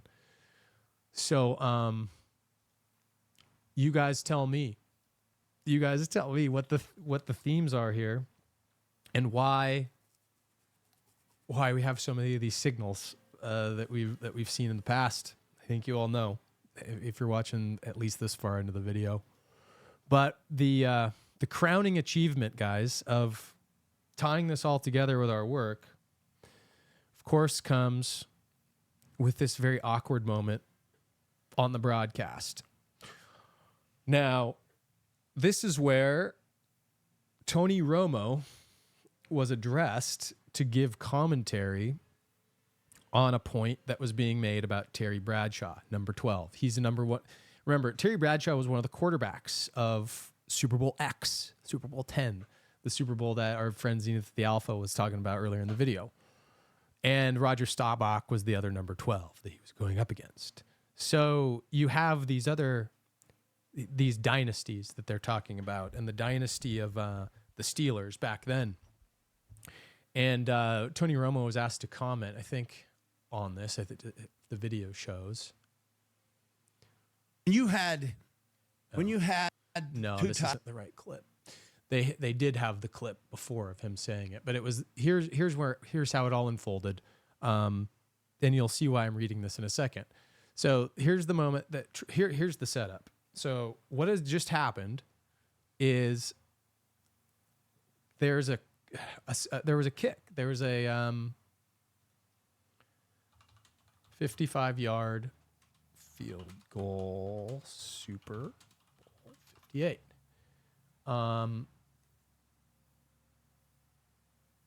The kicker of the 49ers, Jake Moody, here we go, makes a 55-yard field goal. Oh, we got a C60 ad. Good thing I got the ad blocker up so you guys don't have to watch the entire thing here. But yeah, there you go. C60. Well, I certainly didn't expect to make a video on a made field goal. Okay, I don't need to hear this guy's commentary. But it's 4th and 14. What had just happened was there was an incomplete pass in the end zone. Number 22 from the Chiefs. Number 22 had just gotten done defending a successful pass in the end zone. So number 22 prevents the touchdown. And then Jake Moody, who's the field goal kicker, 4th and 14. It always seemed like his field goal attempts were either 4th and 14 or 4th and 4 for the entirety of the Super Bowl. I don't know why that was. But this one in particular was noteworthy because it was a 55-yard attempt. As you can see, 55-yard attempt right down here. The guy made the field goal. I don't know why this guy's feed stopped, but the guy made the field goal. And that's what made the score originally 3-0. Okay? So the field goal is made. All of these other points with, the graphic sampler that got released, had to do with this particular score. All right. Now, when this happened, Tony Romo, and this is the odd part of it, guys, this is the score they're referencing. The field goal gets kicked with a 55-yard field goal, setting a new Super Bowl record, by the way. It was broken again later in the day, 57-yard field goal. So 55 yards was at the time the field goal that broke the record for the longest in Super Bowl history. And number 22 had just gotten defending that pass to make it 3-0. And as the Kansas City Chiefs took the field after this play, in the second quarter, the scoreless opening frame, the former quarterback turned commentator, Tony Romo, displayed his lack of expertise, as they say in this. This is an opinion piece for The Sun. During the big game, CBS overlaid this graphic with Romo which Romo never fully explained. So remember, it was 4th and 14, which was weird from the field goal perspective. And right after that, you show these two graphics here, the longest storied winning streaks of any two quarterback and coaching combos in history. And they have Belichick and Brady, of course, with that dynasty. They have Andy Reid and Patrick Mahomes. And then, of course, they have Chuck Noll and Terry Bradshaw. And Terry Bradshaw's in the broadcasting booth. So they tossed it to Tom Brady to talk about this graphic, to talk about the winning streaks. And instead of explaining that, just 12 seconds in the second quarter, 49ers kick, broke the deadlock with a record of 55-0 field goal. when Kansas City received the ball on the following kickoff play-by-play, Jim Nantz emphasized it was time for the Chiefs offense to get rolling. And then that's when this graphic shows up, okay? While the veteran commentator continued to talk, CBS overlaid that graphic, showing the playoff success of the Chiefs head coach Andy Reid and quarterback Patrick Mahomes, like you guys just saw, emphasizing that they were the best duo, one of the best duos in NFL history. The graphic shows New England Patriots legends Bill Belichick, Tom Brady, and have more postseason wins by head coach quarterback duo Pittsburgh Steelers icons Chuck Noll and Terry Bradshaw. Acknowledging their success while segueing to his color commentator, Tony Romo, Nantz continued, "You will look at what this combination has done. Tied for second all time. Coach quarterback duo with 14 postseason wins. However, what should have been an easy transition turned into a stumble for Romo. After a brief moment of awkward silence, failing to realize it was his turn to take over, the one-time Dallas Cowboys signal caller discussed the graphics but failed to mention Terry Bradshaw. And this is what he says instead. He says, yeah, you're talking about the great and powerful Oz over there in Belichick, and Andy's starting to rival that, Romo replied, forgetting to bring up the 4-time Super Bowl champion Bradshaw, which they were trying to talk to because he was right there in the panel. But instead, he emphasizes Oz the great and powerful, guys. I mean, if you know my work, you know that the Wizard of Oz is absolutely central to not only the key themes in the mind control, the time. And remember, Wizard of Oz is the time variance authority. The Wizard of Oz is this ritual of mind control that persists over the top of the banking system. I mean, in particular, above anything else. And then, interestingly enough, and this is what I was pulling up before, why is 14 interesting? Because Oz equals 14 in full reduction gematria and 41 in its inverse. So you literally have an Oz ritual unfolding here on screen. 14, Oz great and powerful. The gematria the gematria lining up for that very moment in time. And you have in one fell swoop the match for the number 22 defending the pass, the 55-yard field goal to get it to 3-0, and the point in the broadcast where Tony Romo mentions Oz the great and powerful. Can't make this shit up, guys. Remember that in Super Bowl 54, the ritual at halftime was the big thing. The Road to Ruta ritual at halftime.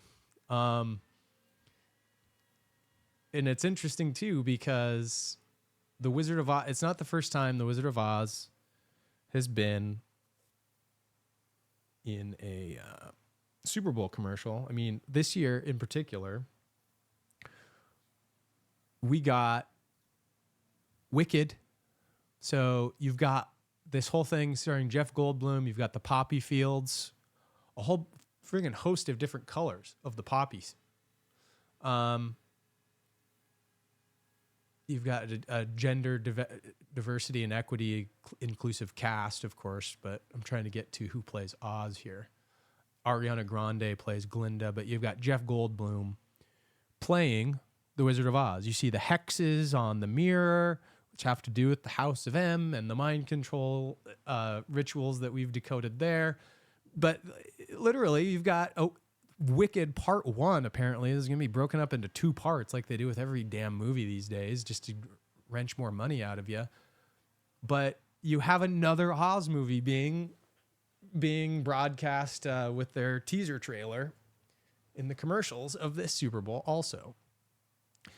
Last time Oz the Great and Powerful, like from Tony Romo's quote, was spotted in the wild was 11 years ago with Super Bowl 47 is what it was. So you had Super Bowl 47 11 years ago, broadcasting the TV spot of Oz the Great and Powerful, which is the last Wizard of Oz movie that came out. So 11 relates back, of course, to the Magic Square. Where's the Magic Square? There it is. The Magic Square in Zenith of the Alpha. All of the numbers seem to be represented. 88 for time, 55 for the 55th Super Bowl since the merger, 58 for this year's Super Bowl, 22 for V, 15 for Patrick Mahomes.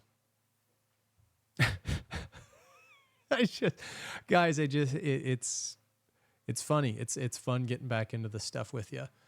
But not only that, you had Taylor Swift. We keep dancing around the subject of Taylor Swift, but she was the star of the show. She was the one that everyone leading up to was talking about in the popular culture side of things.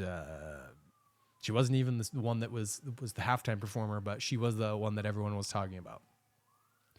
So she's got a song called 22. You might be able to hear the sirens in the background. She has a song called 22. I'm not going to have you listen to mind-controlled drivel of Taylor Swift here. But it is significant to the songs that she's released, and I'll just post it in the bottom timeline for you. This was back in 2013, which was the year that the last Oz movie was announced. She had a song called 22 that came out. And then, of course, her infatuation with this number 13.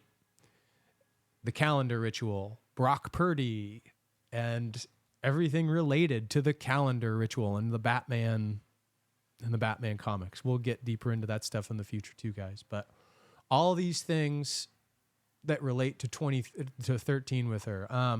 For her first 2 concert tours, Taylor would draw the number 13 on her hand with eyeliner before each show. Her drummer wore the 13 on his drum. She was born December 13th. She turned 13 on Friday the 13th. Her debut album went platinum in 13 weeks. Taylor has said that whenever she won an award, she was seated in row 13 or row M, which is the 13th letter. Row M for House of M. Scarlet Witch, House of M. Guys, if you want to know, again, what those videos are all about, go back to my Batman series here. Go to my Rumble channel and start watching through from the Batman series onward through to the Scarlet Witch here. You'll learn a little bit more about the House of M. But back to Taylor. 13. Brock Purdy. 13. Why wasn't he number 12? Why didn't you have a classic number 12 as you head up the quarterback of the 49ers? They don't have that number retired yet, but you choose number 13. Interesting. The other things here too is that I've got to look into is this $671 thing that Usher got paid for the halftime show instead of, in lieu of getting paid a big amount, but then $100 million in streaming sales, I guess, from Apple. This is related to the Taylor thing in some sort of way, and I haven't quite figured that one out yet. But what's crazy to me is that relating to mind control, guys, like in this latest tour that Taylor Swift has been on, and the unlucky number 13, there's this thing that I got made aware of by one of my buds. And it's this phenomenon that, in addition to like this year's Super Bowl, which apparently there's a lot of this happening after the Super Bowl too, about fans that attended the game having no memory of having attended the game. So I don't know what kind of mind control shit was happening at the stadium this year, but there were a lot of those stories coming out, and I can't find them substantiated in articles yet. They're just things that were happening on Twitter where people were talking about this. But what I could substantiate was that people were saying that this was like when this was happening at Taylor Swift concerts. And this was a phenomenon. If you go back and you watch some accounts on YouTube and TikTok and these articles, this one's on the Time magazine had to respond to this because so many people were going to Taylor Swift concerts and they wouldn't remember them after going. So I don't know what this has to do with the Earth Grid Control Network, Mr. Die Hardman, our Bridges network. You know, there's something to the mind control aspect that I'm gonna get into in a different video, a very specific video about how the mind control aspects of what I suppose to be the Saturnian moon system affect the Earth Grid Control Network, as I call it, the ley line system, and then the structures that are in placed on those. I have some suppositions about how this works, but I do want to point out just in this video about how this is crazy, that people are losing their friggin' memories at the Las Vegas Super Bowl of this year and Taylor Swift concerts in general. More weirdness with Taylor Swift. On more than one occasion, she danced on a black cube of Saturn in her latest Eras tour. Now, this is significant to our work because the black cube of Saturn is something that we've gone into a great detail with in the past also. This is an object of the Elohim worship cult as they have become established now. The Khazarians had a lot to do with broadcasting this symbolism with the black cube of Saturn into Islam. You know, Mecca has the black cube with the meteorite inside of it. You can argue what that meteorite's made out of and why they revere it. But the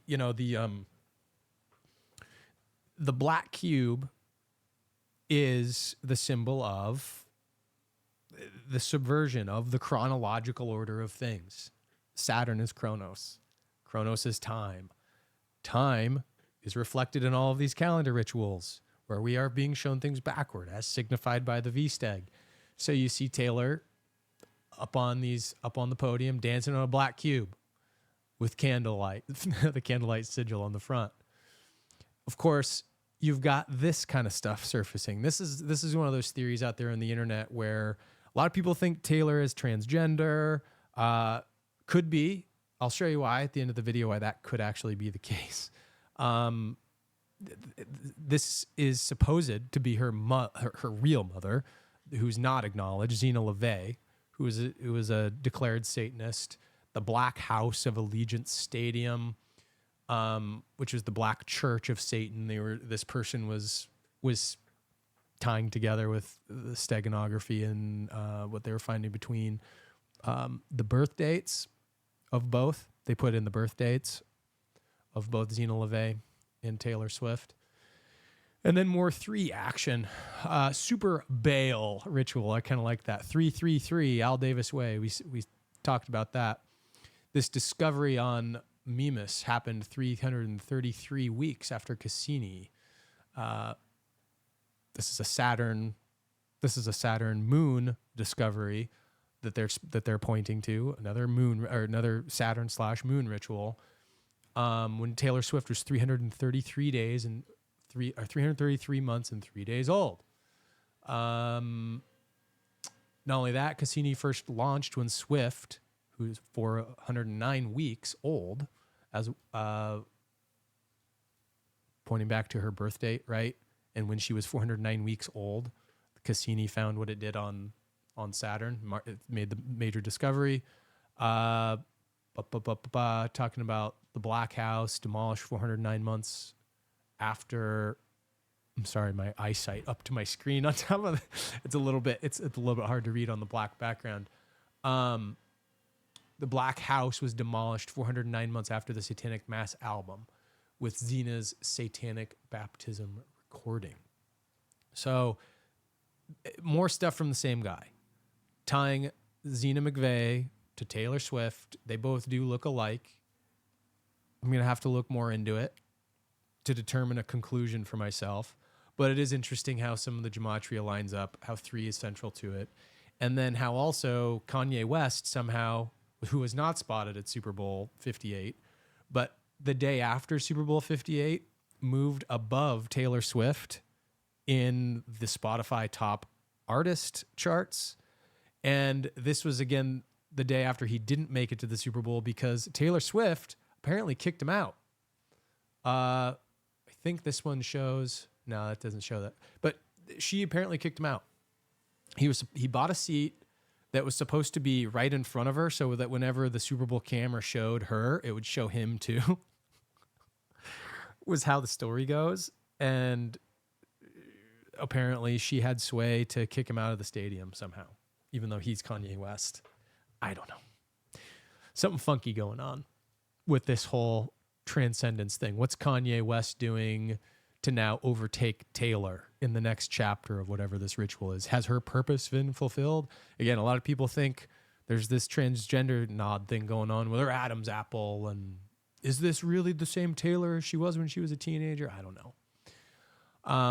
But other key moments, guys, what I can share with you too that have to do with our Space Force readings of the past. Remember, guys, how the Space Force and its very logos relates to the V-Steg too? This wedge here is the same angle exactly as this wedge here in the pentagram. So Space Force has its own little V-Steg nod to it in its logo. And sure enough, for some reason, this year was the very first year that the United States Space Force had a color guard in the Super Bowl. So the color guard for the Space Force is this guy right here. It's right before Reba McEntire came up to sing the national anthem. And you've got this guy talking about it beforehand. I'm Technical Sergeant Lightburn of the United States Space Force, and I'm proud to be out here in Las Vegas, Nevada for the Super Bowl to really showcase the Space Force's ceremonial capabilities as the first ever Guardian to hold the Space Force flag and bear the colors for Super Bowl. So it's such a great experience to be out here. I serve because of my parents. They served before me, and it's something that I wanted to continue to pass down to my children. So why is this happening on the Super Bowl that is hosted here in Las Vegas? Why is it that Taylor Swift is at the heart of all this stuff? I think we're going to find out as the year progresses, honestly, some answers to most of these questions, but it is curious, right? It's 55th year since the third Super Bowl. Anyway. This was there it was. I did have it up before. I had the Deadpool thing buried somewhere in my links. But guys, there's some other stuff that's weird with Super Bowls. Like here's another one that I found just kind of going through some Super Bowl 22 stuff as it relates to creepiness. This actress shows right here before the Super Bowl even happens. This is a Super Bowl in San Diego, California in 1988, Super Bowl 22. It's shown in the child's room. This is a 1982 movie, so this is 6 years ahead of Super Bowl 22. And they were showing the exact opponents that would be playing in the Super Bowl. This actually came true, and the actress Heather O'Rourke fell ill the very same day that Super Bowl occurred, and she died. So I don't know what kinds of stuff they do to put in, here's her Rams helmet behind here. Aries 22, but they do this all over the place. All over the place. How this factors into the stuff from the past? Well, we're going to go through some of my old videos to close this out, guys, because what do we got here?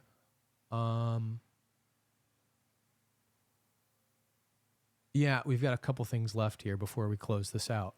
But to take us home, I want to tie some of, so now we've got some observations from this year's Super Bowl, and I do want to tie it back with previous years to show that the banking ritual, time ritual, history ritual collapse and the reset of what we think the Mayan calendar winter solstice reset is all about. Will we have 13 months after we determine that that's a better way to go? And remember the stuff with the year 0, the year 1, the year 2, the year 3 work was always to note that in 2020, as shown in the beginning of the video with the Venus going through the Taurus horns in Nainanya's video, the winter solstice itself, and the V pattern that Saturn and Jupiter made on 12/21, is that you have somewhat of a spell casting window with this eclipse and everything that surrounded it, and what it culminates in, we will only find out in April. I'm going to do my best to do some suppositional framework for that as the days lead up, because I am back. I'm going to be doing videos semi-regularly, maybe once a week or so to start, but we will soon get into just dedicating some time to focusing in, honing in on, and helping people to understand in shorter snippets, shorter segments that aren't these multiple hour-long, digestible, almost undigestible things, to get into that. But going back to the previous years, there were in Super Bowl 54, there was some definite themes that came out that have already come out this time. Joe Montana, or Joe Moontana, as we called him back then. He was the only Super Bowl winning quarterback to win 3 MVPs before Patrick Mahomes this year, who won his 3rd. And he was the only, and he also is a player that quarterbacked for both the 49ers and the Chiefs later in his career, and was number 16. The game this year did have at one point in the 4th quarter a tied game of 16-16 in honor of Joe Montana. But at the time at the time of Super Bowl 54, he was central to it, to the eclipse, because of the moon, as was Warren Moon. Okay, so going back to these videos at this time, now that you've got the context from this year's Super Bowl, let's go back and look at Super Bowl 54 as it relates to some of these things. And remember, this is right when COVID was coming out, similar to Disease X, whatever the hell that is. And so we were just starting to get to the bottom of it. It's actually the 50th Super Bowl of the modern era. I was talking about Super Bowl 54 being the 50th of the modern era. Remember? Was saying that as also back then relative to the Super Bowl 3 after the merger. So there's some V-steg to this just by it being 50. Okay, and what's interesting about that is that 50 years ago,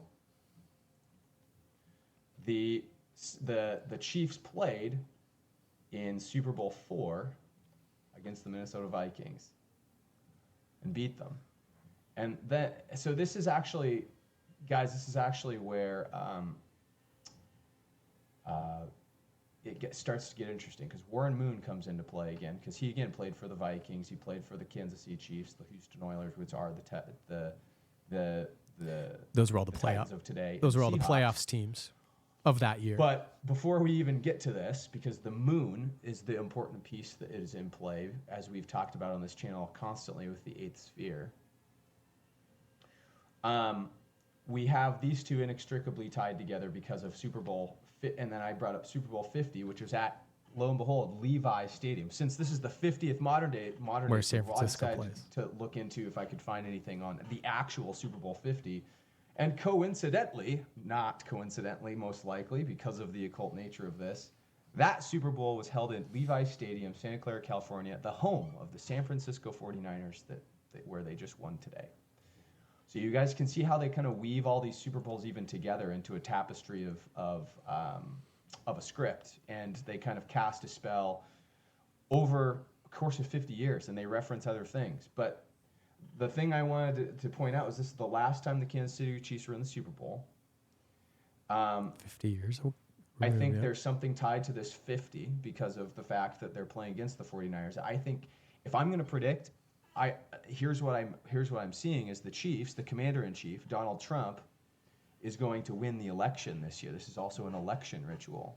The commander-in-chief tying up these.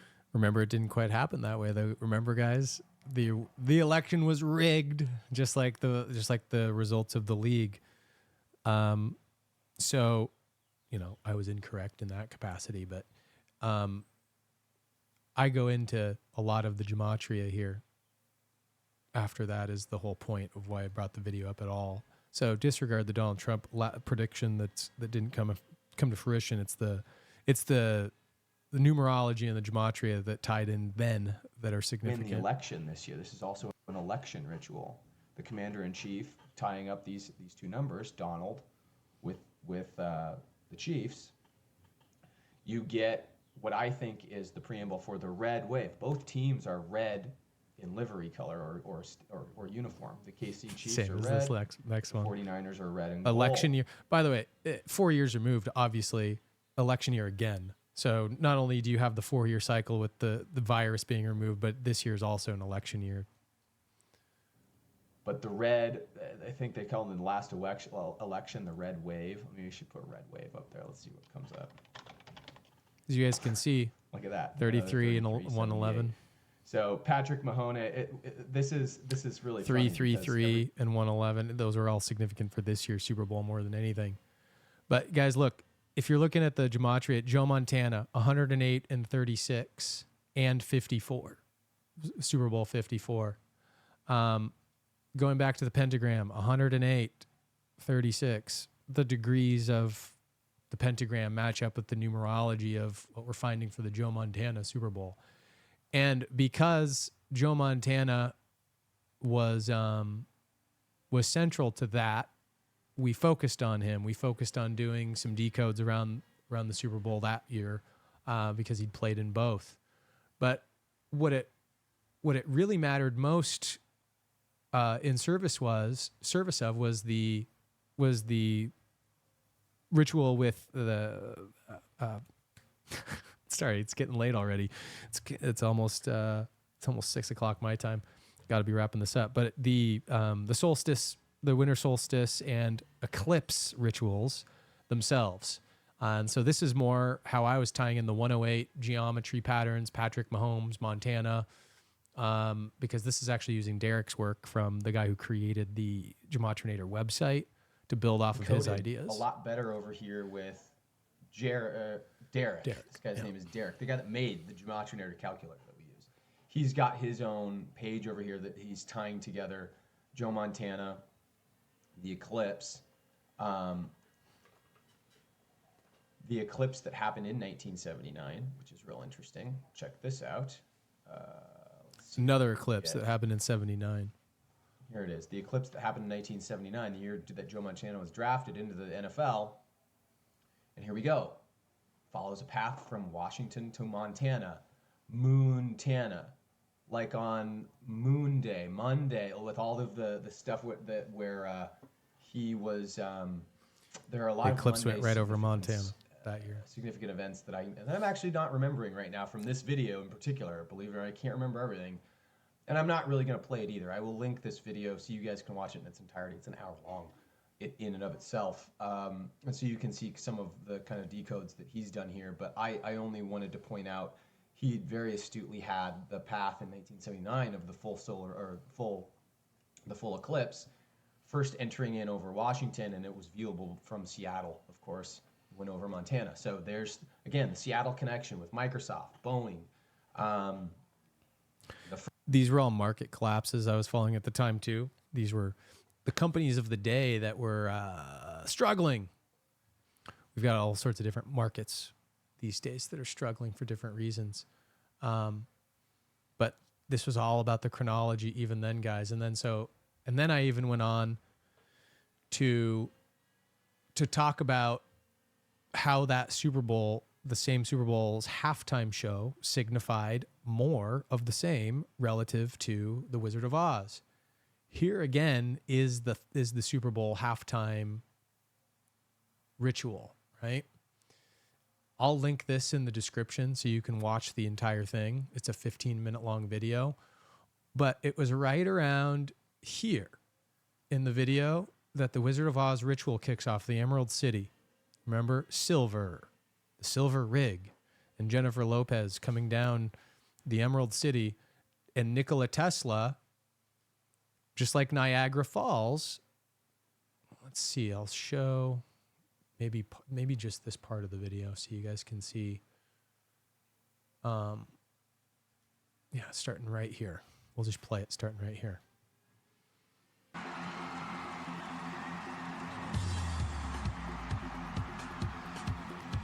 So this is where things had changed from whatever satanic shit that they normally do, and they had a floor just like Usher danced on this year when it turned to fire, but Jennifer Lopez is representing the Silver Cross, right? So there's the Silver Cross.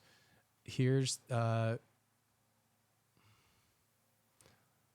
also the X marks the spot on the alignment this year, right? Even on this one here, we've got, I don't know if this is actually the component for anything, but the Jesus typical crucifix, the flux capacitor, and 88 miles per hour from Back to the Future, the 88th the 88th longitudinal line, and Jennifer Lopez does the thing.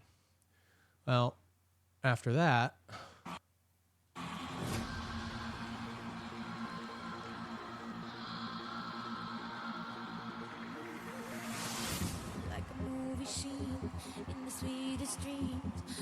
so let's see here.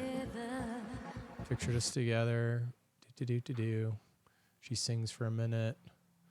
I don't want to get caught for the copyright strikes, no matter where we put this thing. But it here's where it actually breaks apart. So 9:16, 9:17. Let me just turn the sound off. Hit play on it. She comes down off of this thing, and the ground breaks away. If you guys remember this. So the ground breaks away. The Emerald City is signified here with the whole Wizard of Oz ritual, but Niagara Falls also comes in around the Tesla coil. Remember Tesla and the Buffalo Bills and Nikola Tesla because of Niagara Falls.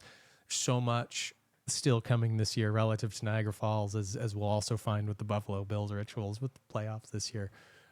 These were secondary to the main Super Bowl ones, of course, but the Tesla coil comes out, signifying the new age to come. The mind control of Oz is how we were decoding this. Break away for the influx of the flooding of the new age. The V falls away, right? And silver breaks through. The new technology breaks through. And in addition to this, the slavery system that silver is being captured by also falls away. She has this very sultry, like, oh yeah, I'm Jennifer Lopez dance. And then comes the rainbow flower. So this is the whole Road to Ruta part of it, where this guy in the black oil and the rainbow flower come out rapping. And this was the part where it was apparent that we were watching a Road to Ruta ritual. So this all comes about in this video that I'm decoding here. But I'm explaining that part of it when I get in. And I'm lending reference to Bix Weir's work, where he did another Wizard of Oz decode in another video called Tin Man. So you have all these movies about the Wizard of Oz, which is the significant spell that's being cast on us with mind control for all various reasons. It's signified by the Wizard of Oz. So this is what I had to say all at the of time. This is to say, when you go back, especially to the ritual that was the Super Bowl this year, 54. It all ties back again to Glass-Steagall, guys. The Glass-Steagall Act all ties in. What I would argue again is Super Bowl 48, Super Bowl 50, 52, 54, and what we're going to get with Super Bowl 56 is all a connected ritual. It's all the even years. 56 was FASB 56 is what I was saying. I remember 55 was the V-Steg Bowl. 56 was FASB 56. That's when the Aryans won their home game. We didn't decode that one as a channel, other than me referencing it in my very last video, I think. But that was the FASB 56 Super Bowl with the Aryans winning the home game. So you had 2 teams in a row, 2 years in a row. The Tampa Bay Templars, a.k.a. the Buccaneers, led by number 12, Tom Brady, for all those reasons. And then you had Super Bowl 56, another home game for the LA Rams. It signified Aries, the age of Aries we are going into. Age of Aries. So, anyway, it's not the Age of Aries, the Age of Leo. I think I may have been saying the Age of Aries this whole time. It's the Age of Leo, the lion. And I may have to just, as a general sense, correct myself for all the times in the video that I've been saying Aries instead of Leo. But key in particular, what I'm talking about here is generalized correction of statement to say this is Age of Leo, not the Age of Aquarius. The Age of Aries is the ram, signified by Mars, and why Mars is important to the whole. The whole emphasis on things has to do back with, the For All Mankind stuff that we're getting into earlier. But the Age of Leo, the Age of Leo, the Age of Leo. Sorry, guys, my rust for the whole video, I think I was misusing the statement of that. But so the Age of Leo is signified by the lion.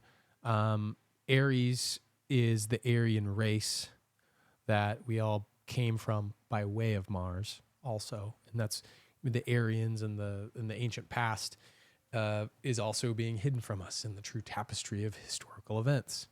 This is all the V-Steg. Glass-Steagall all had to relate that I'm talking about here to the banking collapse relative. And there seems to be a common through line of economic collapse through all of them that if we pick apart all of the information, we can see the whole picture. And so what I would look at first is going back to the Emerald City. Okay, the Emerald City is Seattle. Okay, Seattle, Chief Seattle, who it was named after, is a curious term. Seattle was more central to the playoffs this year, too, guys. So, I mean, that was part of what was being decoded, similar to the Lions, and like you'll see this year with the Bills. Because, and the other fact of the matter, that Boeing is based in Seattle, and that, if you remember, I was showing in the last video as well, the 1979 eclipse that came in over Seattle. And this is all, and the Super Bowl was all moon ritual. Silver is the moon, right? The silver is also the color of the moon. So Joe Montana,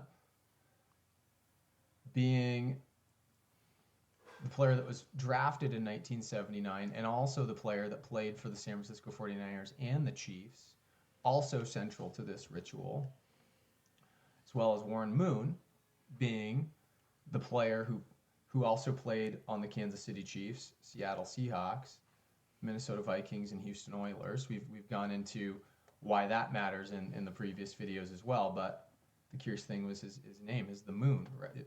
Warren Moon. So this is where we start to tie it all together. When gematria matches values, we know the harmonics are similar, and we know there's a common through line. So we've got some concepts that we can throw into this cipher here and start picking it apart and see where the economic collapse pieces really start to come back into play, especially as we're looking at Tesla and Boeing. And we know you need to get into that. We've already mentioned the Tesla stuff, but this is how I was tying it back together back then, guys. Now, what we don't have time for is the purple and gold stuff I began to get into relative to Super Bowl 52, the Glass-Steagall Bowl, the Minnesota Vikings, who the Chiefs beat in their very first Super Bowl, and the purple and gold that they signified. Warren Moon played for the Vikings. He also played wearing purple and gold, and he also played for the Huskies wearing purple and gold. So he had a connection with Kobe Bryant dying, number 24, Lakers, purple and gold. This thing that Richard Nixon did with Elvis in 1979, the same year as this other eclipse, where he brought Elvis to the White House to see the aliens, and Elvis was uniquely dressed in a purple velour with gold trimming. And then you had Travis Kelce this year, and I don't need to show the clip, but Travis Kelce this year in the Super Bowl presentation trophy, what do they call it, ceremony, sings the Elvis song Viva Las Vegas. The V-Stag included with all of it, right? Vegas, the addiction center of the world, the capture of the vagus nerve, the number one place to experience attacks against your noose and have a V put on the top of it, right? A mind control system. So this is all coming about as we course toward April 8th of this year, 4/8, 24 plus 24, Disease X, like Zenith of the Alpha was showing, and the reset of the system. Now we find ourselves almost at the close of the video here, guys, but here's a fun one. Before we go off into the and I get going on making more and more of these videos on other topics, we've got to wrap up the sports stuff, because honestly, we got to get through this stuff so I can actually get to what really matters with the calendar rituals and, more Anatoly Fomenko, what actually is being hidden from us by way of the V-steganography. And honestly, our whole space aliens or bust meme, her hashtag rather, that we had come up with when we were doing this content previously is really going to rear its head this year and the years coming. Maybe that has something to do, maybe the Elohim have something to do with what's going on with the winter solstice reset. We always suspected that would be the case. But anywho, back to the video, and again, the Aaron Rodgers 9/11 ritual. I remember Nikola Tesla in Gematria's 119 and 9/11, so there's all this stuff wrapped up around Nikola Tesla, Buffalo, New York, Niagara Falls, even some weird stuff that's happened at Niagara Falls that we'll get to also. But this ritual happened on 9/11. Remember that it was in honor of the Jets knocking out Drew Bledsoe, representing the Twin Towers, to make way for Tom Brady's career. Tom Brady was number 12. Aaron Rodgers is number 12. He got knocked out of the game with an Achilles tendon injury on September 11th. Blah, blah, blah. We went into that earlier in the video. But notice the Bills were the team that played against the Jets when this sack happened. Number 56, Floyd, was the guy that tackled him. And then we had the Achilles tendon injury the same way, with number 57 stepping on the 25-yard line and injuring himself. Which I just don't buy either one of these injuries for a second. They both seem so contrived and fake. But what we have as a theme that plays out from the Buffalo Bills into this year, and that also kind of ties together to a couple of those purple and gold rituals. The Washington Huskies, where Warren Moon, the quarterback, played his college ball, they made it to the national championship game this year against the Michigan Wolverines. The House of M. They call their stadium the Big House. Michigan Stadium is called the Big House. So you had the Big House of M, their logo, the Wolverines, playing the W. And when you look at both of those things, just like the V-Stag, the pillars of Joaquin and Boaz, if we go back to our diagrams here that I've had for years, we've got the pillars of Joaquin and Boaz in the Freemasonry sense, the cup and the sword, right?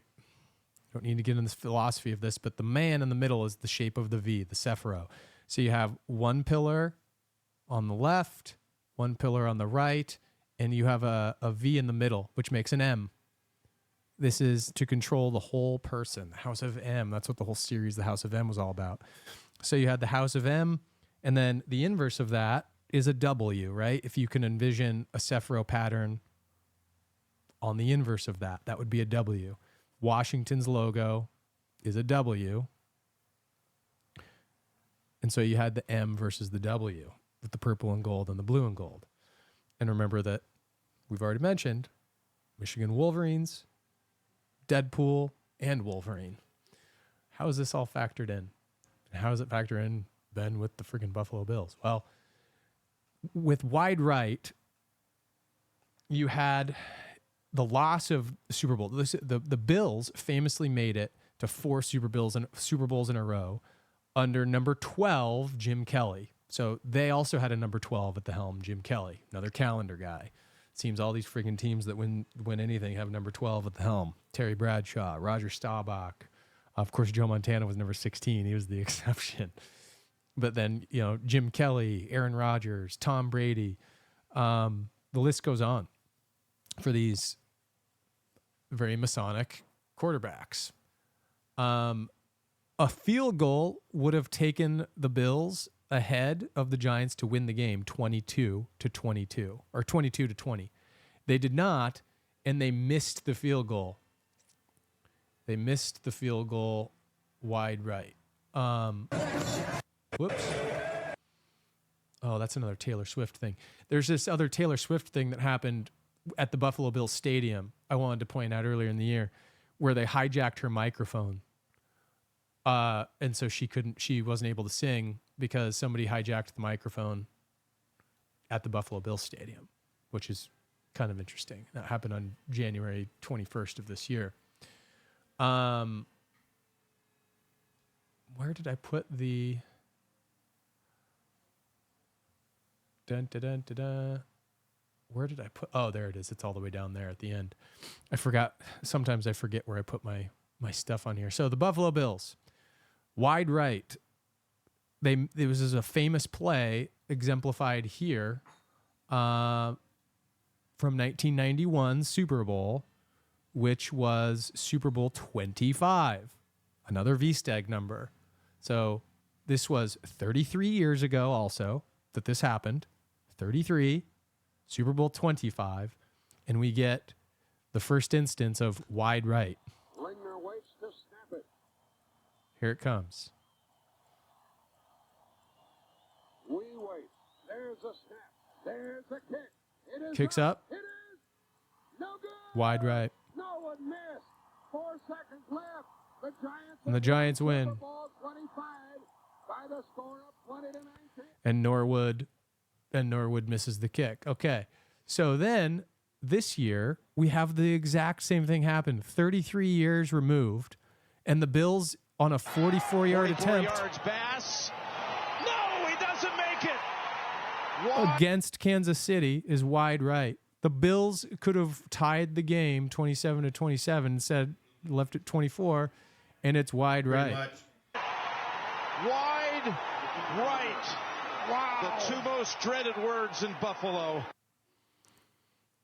So, in other words, now you get this. Sorry, we got the Bills wide right. So, you've got 2 instances, 33 years removed, of wide right. Now, what started to get crazier as I looked into this, guys, is that not only is it a coincidence that it was 33 years removed, but some weird things happened with Washington in 1991. That was actually the last time that the Washington Huskies won the national championship. It was 1991.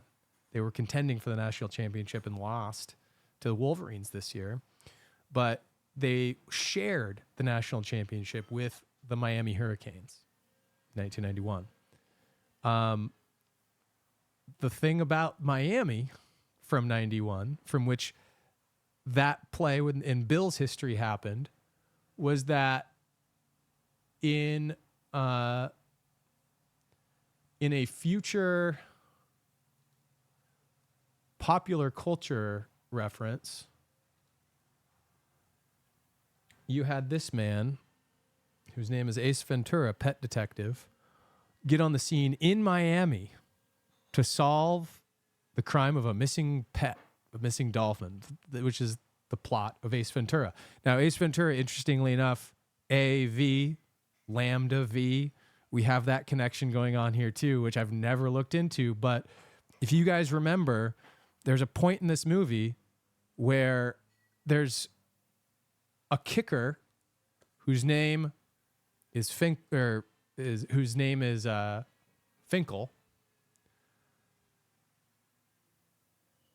who misses a kick wide right. Ray Finkel. and he plays for the Dolphins. Now, this footage that they used for this particular fictitious scenario was the Bills footage. They superimposed Dolphins uniforms on the Bills guys. And he was the guy, Ray Finkel, the fictitious player who took the spot of Norwood and kicked the ball wide right. Now, again, what I'm talking about here is this is a 1994 film. This was depicting a time in 1991 of a fictitious team in the Dolphins that was headed up by Dan Marino. Dan Marino was actually in this movie. And the whole blowback from this was that they were that Ray Finkel was blaming Dan Marino for holding the laces out, and he missed wide right. It was a Super Bowl against the 49ers. So in this fictitious Super Bowl, it was the Dolphins versus the 49ers. And the 49ers have won a ton of Super Bowls. The Dolphins haven't, as we looked at with McCaffrey and a lot of the other players from earlier. I don't want to go too deep into this, but it was this whole laces in versus laces out aspect of the whole investigation. And there's a point in time that Ace Ventura, looking for the pet, is trying to solve the crime because the Super Bowl becomes another part of this. Remember, the dolphin is stolen, and it's the mascot of the Miami Dolphins team. And that's what he's trying to find. He's trying to find a motive of what happens here. And this is the moment where he makes the realization.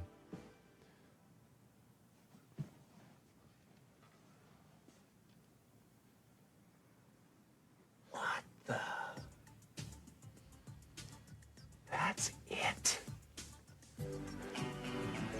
That's it. Einhorn is Finkel. Finkel is Einhorn. Einhorn is a man. Oh my God! Einhorn is a man. It's funny because Ace Ventura had just gotten done, of course, having a romantic encounter with Einhorn. Hold on. So Einhorn was a woman in the movie, just like in this Wikipedia article shows. It's not a Wikipedia article, it's a fan article. So this is what Ray Finkel looks like in the movie, and Lois Einhorn is the name of his counterpart, his transgender transition. So back in 1994, guys, and with all the transgender stuff this year, remember Taylor Swift and the Adam's apple, all the speculation behind if she's a man. We have the wide right ritual against the Chiefs. Remember the Bills of this year, 33 years after the wide right ritual of 1991, and where they lost the Super Bowl. Remember, they lost 4 Super Bowls in a row. We have all of these interesting artifacts coming up around this year's Super Bowl, and this fictitious scenario that matches it in Ace Ventura, where transgenderism is highlighted as the gotcha for the plot twist. So that is the thing I'm nodding at here to suggest potentially is maybe going on. I mean, we have the whole transgender agenda in all these different ways, but how is it affecting the Super Bowl? How does it play in with the whole Taylor Swift deal, right?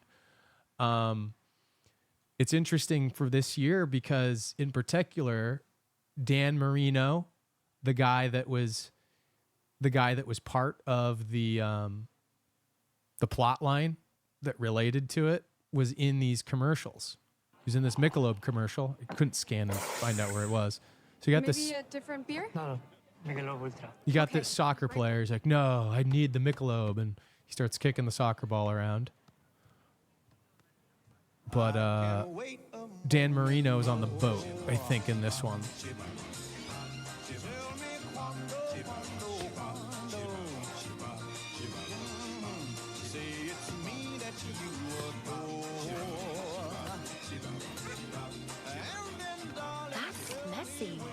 Wait, I mean Leo? We go way back. Ted Lasso tie-in.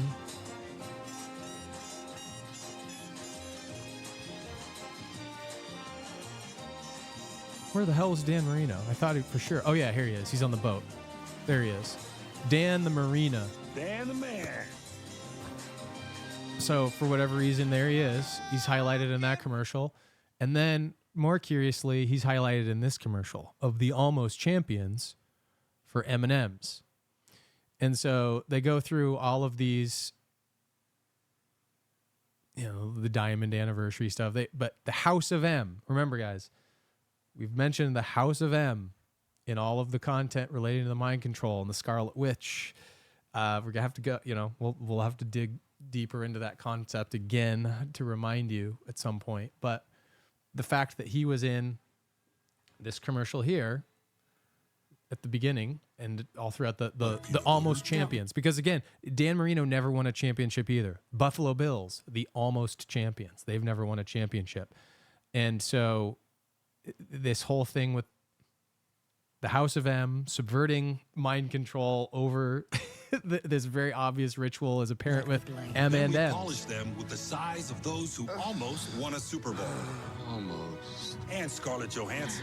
I've lost 2 Oscar races. In the same year.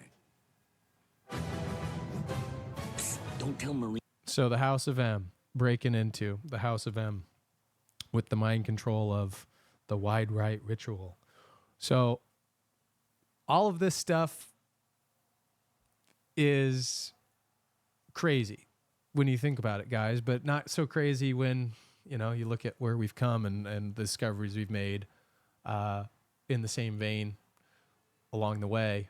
But if you know, the winter solstice reset is coming. We have more to unpack with this purple and gold ritual stuff. It's not just the Washington and the big House of M. The House of M stuff is not over because of the time variance authority aspect that we have with Deadpool. Also, we'll have to keep going with these investigations. I'll have to keep contributing what my thoughts are every so often in this fashion, and we will go from there. But I hope you guys have enjoyed my first foray back into the crazy world of content and uncoupling your mind and your V from having a handle on your noose. I love you all, and it's good to have come back, give a not so brief presentation in classic Skullcap Savant channel style. But I hope to see you guys again next time, maybe next week, as we dig into the falsification of history. I'm going to be doing a lot more, getting into the reading of various books and getting you guys caught up to speed on the why of the mind control happening too. And we'll focus there in our coming days and weeks. But the Discord is going to be fresh with activity, so keep it up in there. If you guys are wondering how to get access to the Discord, just post in the comments to this video, and I'll send you a time-sensitive link so we can start getting some new entrants in there if you're interested. And follow this channel on Rumble. This is where everything's going to be posted, and I will be trying to mirror these on YouTube for a certain amount of time. We'll see if they'll let me stay there. But all is good otherwise, guys. Much love. We'll see you with the next one. Okay, guys, hold the phone. Quick update. Breaking news. I went to upload this video and had a quick addendum to put on to the end of it before I could do so, because as I was recording on Valentine's Day of all days, one of our V holidays, we actually had a regular Valentine's Day massacre occur at the Chiefs Super Bowl parade, which was actually going on while I was recording the content yesterday. This is very significant, obviously, to the V cipher as well, because we have V, our 22nd letter, being represented, just as is typical with these first reports of the false flag shootings, where, Kansas City, Oz, remember, we're not in Kansas anymore, and all the Oz rituals 3 days after the Super Bowl, with all of the threes that we've already identified. This is an interesting one. It's a developing situation, but it definitely ties in. I mean, we can almost bet that gun control and everything else is going to factor into this too, with Travis Kelce and Taylor Swift being such stark proponents of doing away with the Second Amendment. But February 14th, Valentine's Day Massacre at the Chiefs parade. We'll see how this goes. I think what also happened was that they caught three individuals, and this was also coming off of these three Chiefs fans dying outside of a friend's home, which was 3 weeks ago prior to this event. We've got all this weird three stuff continuing with ritual deaths and sacrifices and who knows what else. But one thing that's very certain about this too, that's apparent to me, is relative to the eclipse and the eclipse rituals we've already talked about, there being so many curiosities with this game already around. This is a couple of months prior to the event, the eclipse that we're going to see go over a portion of the United States. And go back to the chart here. Right here. Remember, April 8th, 2024. And isn't it interesting that in the very city that the Super Bowl was held, there was another shooting in 2017, a couple of months after this eclipse. So we have a shooting in Las Vegas a couple of months after this eclipse. That was the Highway 93 country concert where the guy out of the MGM Grand Hotel, was firing on all the concert goers down there. Partially faked, partially real, I think. I think that's what we find out with some of these false flags. It doesn't necessarily mean that people don't die. But that happened a couple of months after this eclipse, and here we have this shooting relating to Las Vegas and the Super Bowl happening a couple months prior to this. In Kansas City, represented by Oz, how we are already identifying some of this stuff. So really crazy curiosities around this stuff, guys. We'll continue to follow and keep an update on this. One other thing, actually, maybe it's a good thing that I came back to this for a little addendum. I forgot to show the Ray Finkel #5 jersey from the Ace Ventura movie when the Dolphins was on there. He wasn't Norwood #11 for the Bills, the guy that actually missed the kick. Finkel, the guy that was representing it for the fake version of it, was #5, the V steganography. Remember Ace Ventura, A for Lambda, V for the V that's on your noose for your mind control. So all of our typical mind control beats are represented in the Ace Ventura transgenderism tale with Taylor Swift at the heart of it. And then, of course, I also forgot to point out, I had it in my notes, but I was getting tired last night, that the Dan Marino focused commercials in the Super Bowl, which was pointing to the fact that the Dolphins were in play with all of this. And M&Ms, I was talking about the House of M, but let's remember that M&Ms are also made by Mars Candy Company. Mars Candy Company, NASA, For All Mankind, and the logo structures here that resemble the eclipse path, the mirrored eclipse path at that, but all of the things relative to the For All Mankind series having to do with Mars, our Aryan past in Mars, the Age of Leo that we're going into, and the House of M. But Mars Candy Company makes M&Ms. Let's remember. And then the other thing I forgot to point out, which was obvious with the Bridges network and the Earth and the Parasite network, was that if you recall in the earlier work, I'll pull up the diagrams, because you guys remember in the earlier work, in the Earth Grid Control Network, we were talking about the buckyball structure of the energy grid. Touched on it earlier in this video just a little bit, but the ley line network is significant to the stadiums and the mind control rituals and the spells that happen there to broadcast throughout the psychic nature of us all, to lock it into place. The buckyball structure is pretty sacred. The interlocking pentagonal and hexagon structures, well, that's what a soccer ball is. And we have decoded in the past some videos where these buckyballs are getting kicked around to signal that the mind control is happening. That there are people controlling us, kicking us around in the head, basically, knocking us around with mind control and controlling this energy grid. And that this year's is relative to the Finkel ritual and the transgender issue, where Finkel is Einhorn, Einhorn is Finkel, just like in the Ace Ventura movie. We have some weird stuff.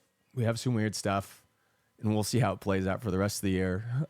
and ties further into Batman, the Mars rituals, et al. Everything related to the V-Cypher stuff, guys. It does look like we're back.